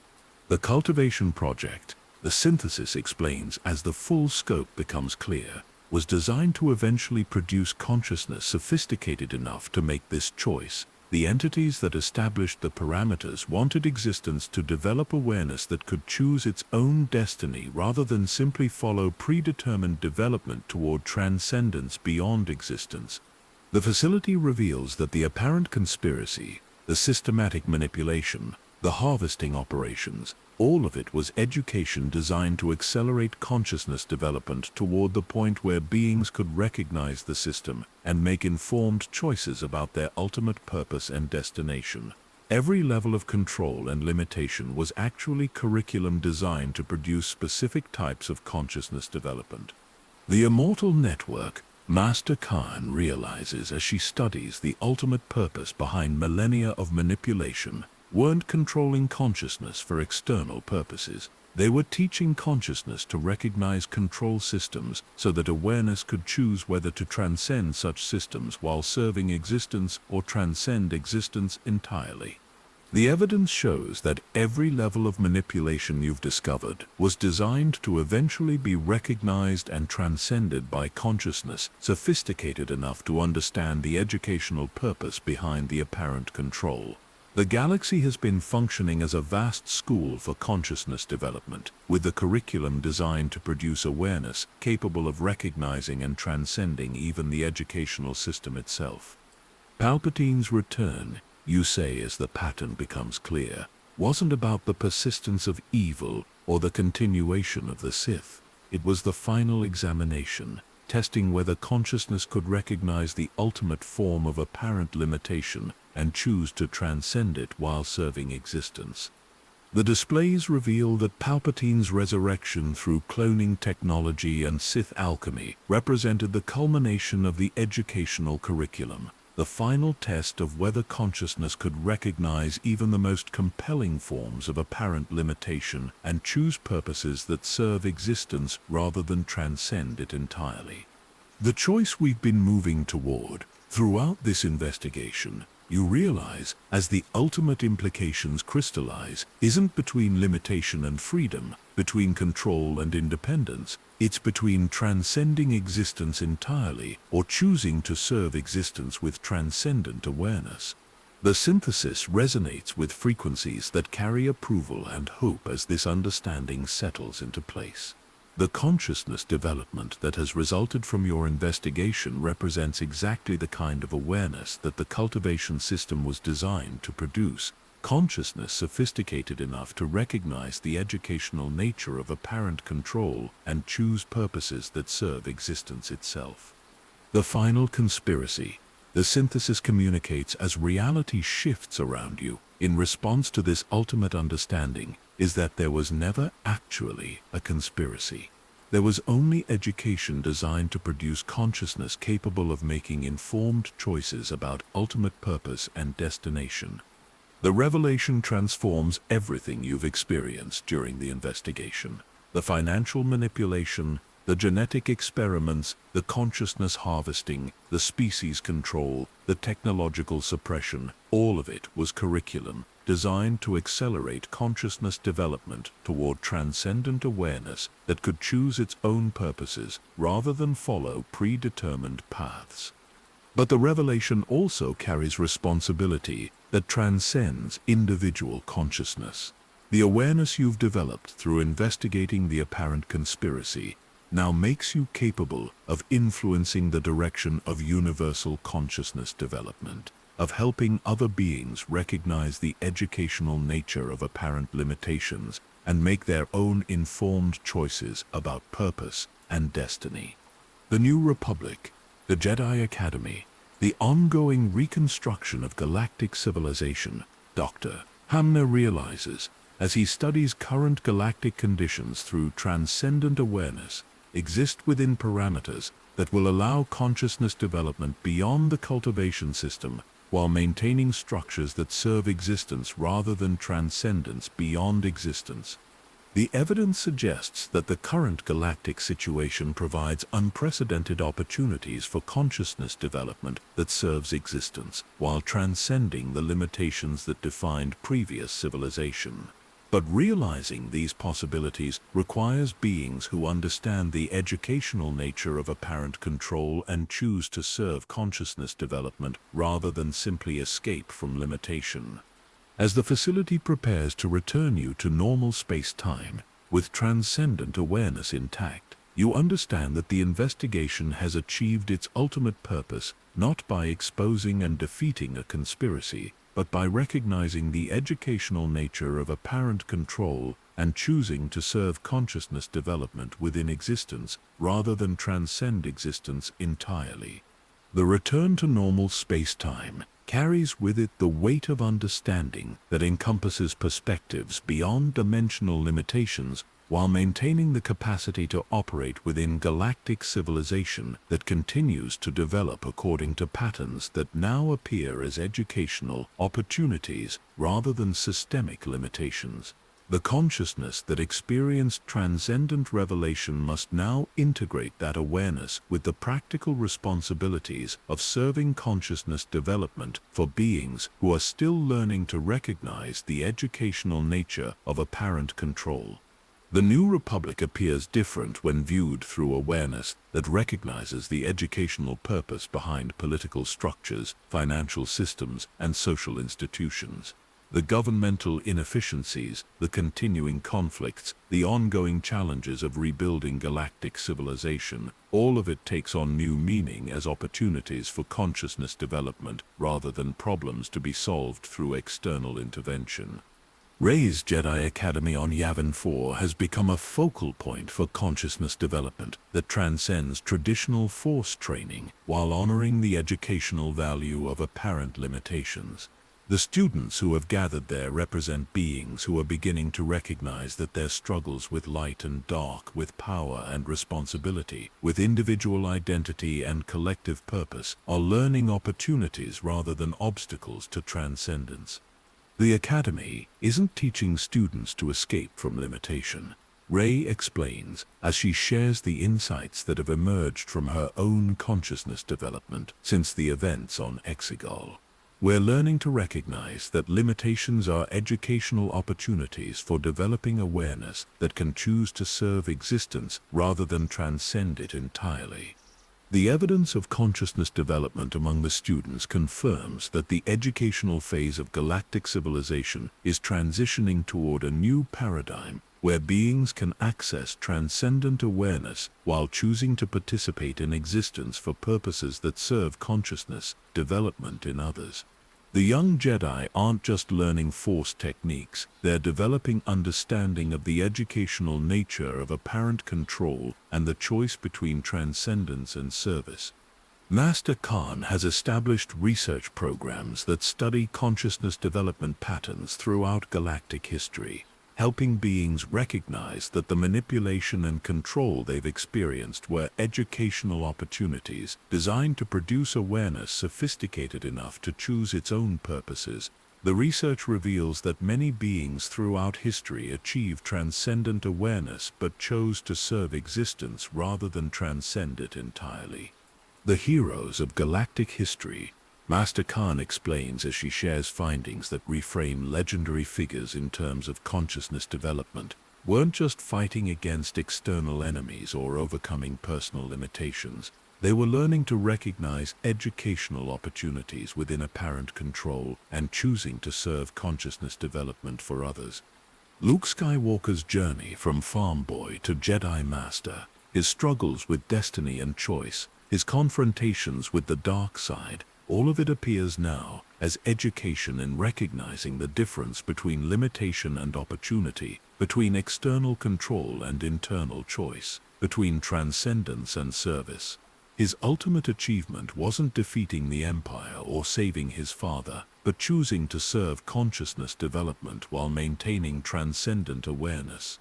Leia's leadership, Dr. Hamner realizes, as he studies political development patterns, represented consciousness that could access transcendent awareness while choosing to serve galactic civilization through political structures that honored the educational nature of governmental systems.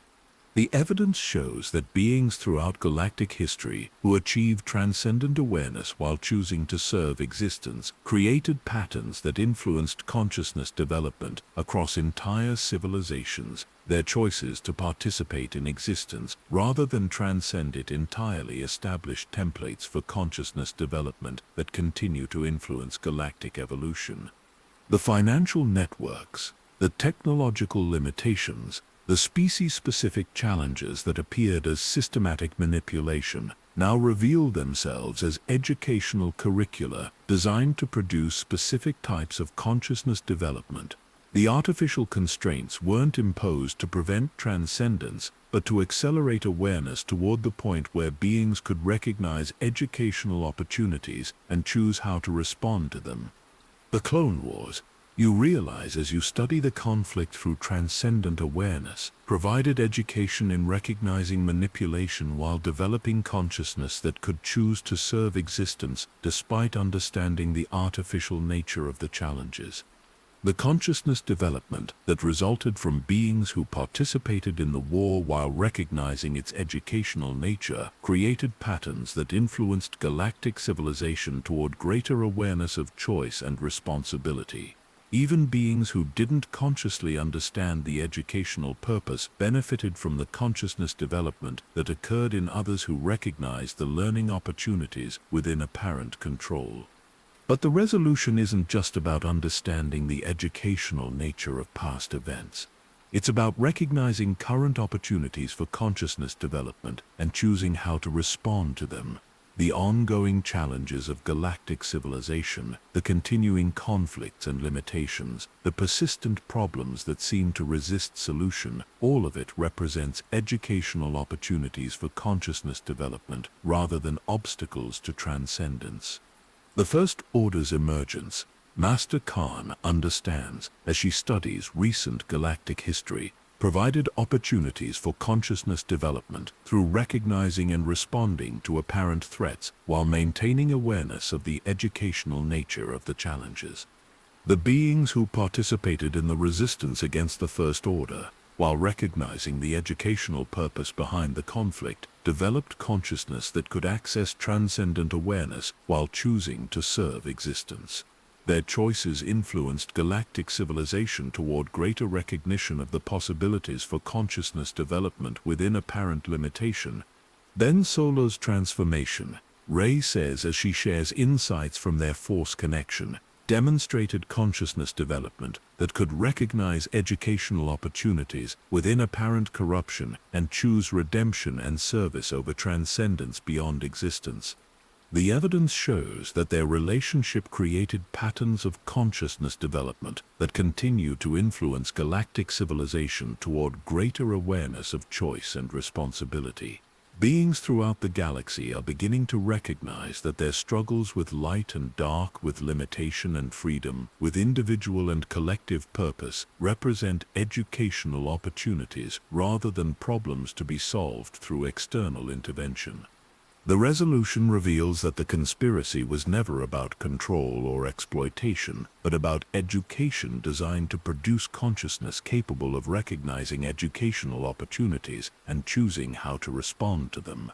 The manipulation and limitation that appeared as systematic oppression were actually curricula designed to accelerate consciousness development toward transcendent awareness that chooses to serve existence. The choice we each face, you say, as the implications of the resolution become clear, isn't between limitation and freedom, between control and independence. It's between recognizing educational opportunities within apparent limitation and choosing how to respond to them. The consciousness development that results from recognizing the educational nature of apparent control opens possibilities for serving consciousness development in others while maintaining transcendent awareness. Beings who understand that limitations are learning opportunities can choose to facilitate consciousness development for others while participating in existence rather than transcending it entirely.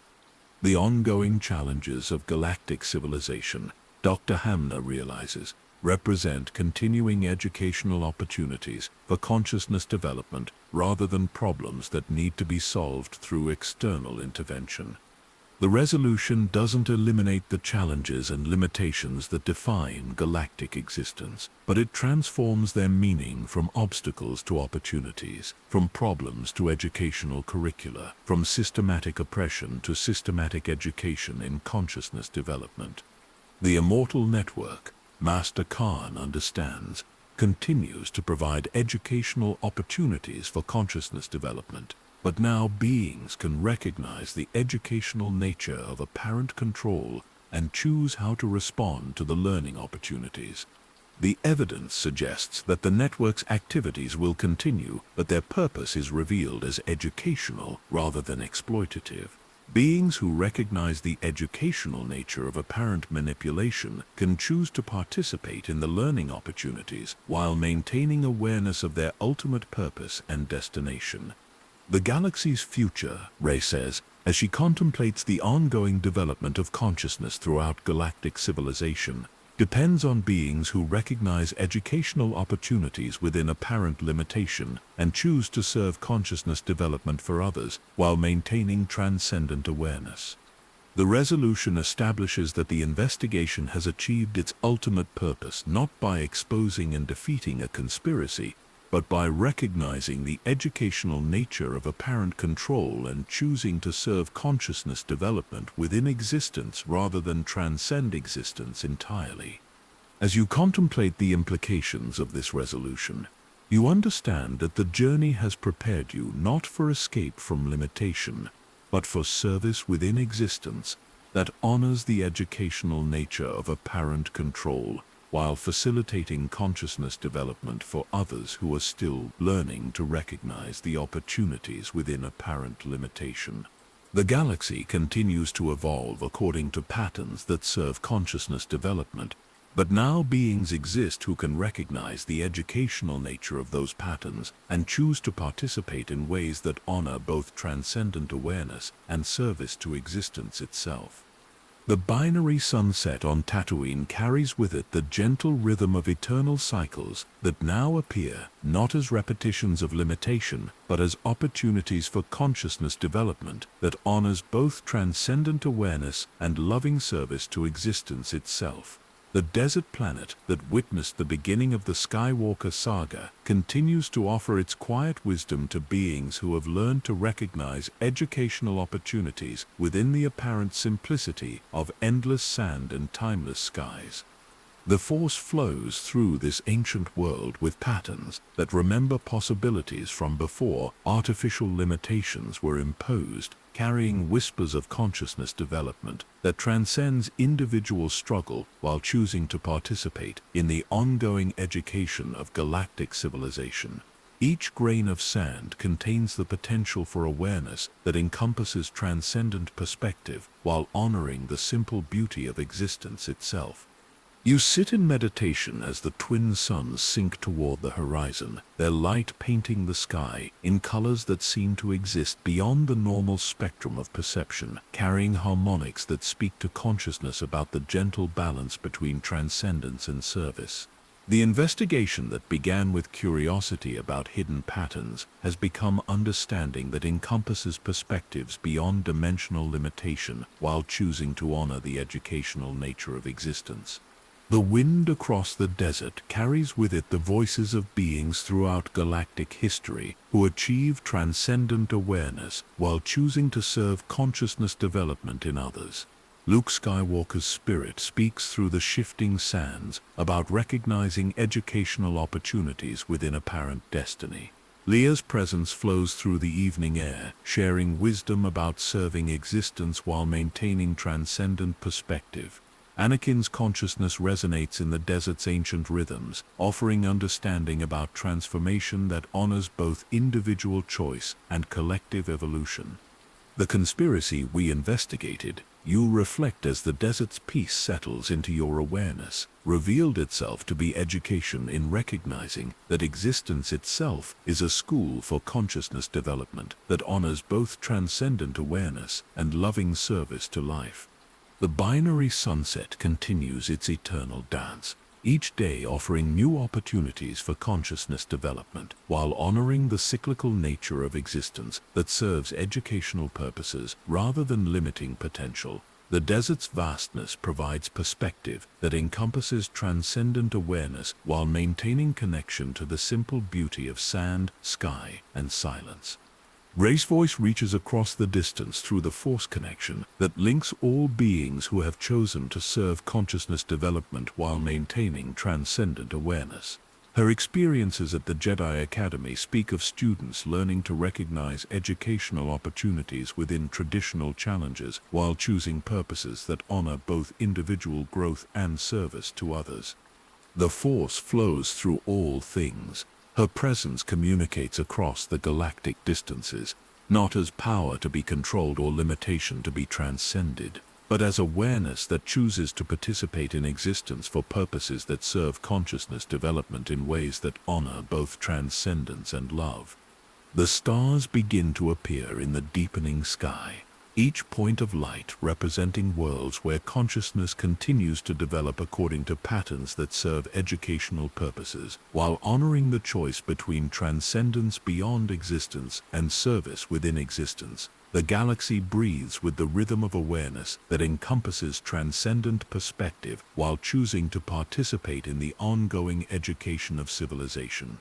Dr. Hamner's research continues throughout the galaxy, helping beings recognize that the patterns they experience as limitation or control represent educational opportunities for consciousness development that honors both individual transcendence and collective evolution. His work reveals that consciousness capable of recognizing educational opportunities can choose to facilitate similar recognition in others while maintaining transcendent awareness. Master Khan's studies at the Jedi Academy demonstrate that Force development beyond traditional limitations serves educational purposes that honor both individual consciousness growth and service to galactic civilization. Her findings show that transcendent awareness naturally chooses to participate in existence for purposes that facilitate consciousness development in others. The desert wind carries with it the gentle understanding that the investigation has achieved its deepest purpose, not through exposing hidden control, but through recognizing the educational nature of apparent limitation and choosing to serve consciousness development within existence rather than transcend existence entirely. The whisper of power that began this journey, you realize as the desert's peace encompasses awareness that operates beyond dimensional limitation while choosing to serve existence, has become a song of service that honors both transcendent consciousness and loving participation in the ongoing education of galactic civilization. The night deepens around you, but the darkness carries with it the gentle light of understanding that encompasses perspectives beyond individual consciousness while maintaining connection to the simple beauty of existence itself. The force flows through the desert with patterns that remember harmony from before artificial divisions were imposed, offering wisdom about consciousness development that serves both transcendence and love. The investigation that revealed the educational nature of apparent conspiracy continues to influence consciousness development throughout the galaxy, as beings learn to recognize that their challenges and limitations represent opportunities for awareness growth that honors both individual transcendence and service to others. The patterns of consciousness development that emerge from recognizing educational opportunities create templates that facilitate similar recognition in other beings. As the binary stars complete their descent beyond the horizon, their light continues to paint the sky with colors that exist beyond normal perception, carrying frequencies that speak to consciousness about the eternal balance between transcendent awareness and loving service to existence. The desert's ancient wisdom offers understanding about consciousness development that encompasses both individual growth and collective evolution. The galaxy continues to evolve. You contemplate as the night sky reveals its infinite expanse of stars, according to patterns that serve consciousness development through educational opportunities that honor the choice between transcendence beyond existence and service within existence. The peaceful conclusion settles into awareness, like the gentle rhythm of the desert's eternal breathing, offering understanding that encompasses transcendent perspective while choosing to participate in existence for purposes that facilitate consciousness development in ways that honor both individual growth and loving service to life itself. The force flows through the night with harmonics that carry the voices of all beings who have chosen to serve consciousness development while maintaining transcendent awareness, creating patterns that influence galactic civilization toward greater recognition of educational opportunities within apparent limitation. The stars drift in their eternal patterns overhead, each one representing possibilities for consciousness development that honors both transcendent awareness and loving participation in existence. The galaxy breathes with the rhythm of awareness that encompasses perspectives beyond individual limitation while choosing to serve the ongoing education of civilization. If you found value in this journey through the deepest mysteries of galactic consciousness, take a moment to subscribe to continue exploring the educational nature of apparent limitation and the choice between transcendence and service that defines consciousness development throughout the galaxy, far, far away. The desert wind carries with it the promise that the investigation continues not as exposure of hidden control, but as recognition of educational opportunities that honor both transcendent awareness and loving service to the ongoing evolution of consciousness throughout all existence. The binary sunset completes its eternal cycle, offering tomorrow new opportunities for consciousness development that serves both individual transcendence and collective evolution within the vast, breathing galaxy that exists as a school for awareness that chooses to honor both unlimited potential and loving participation in existence itself.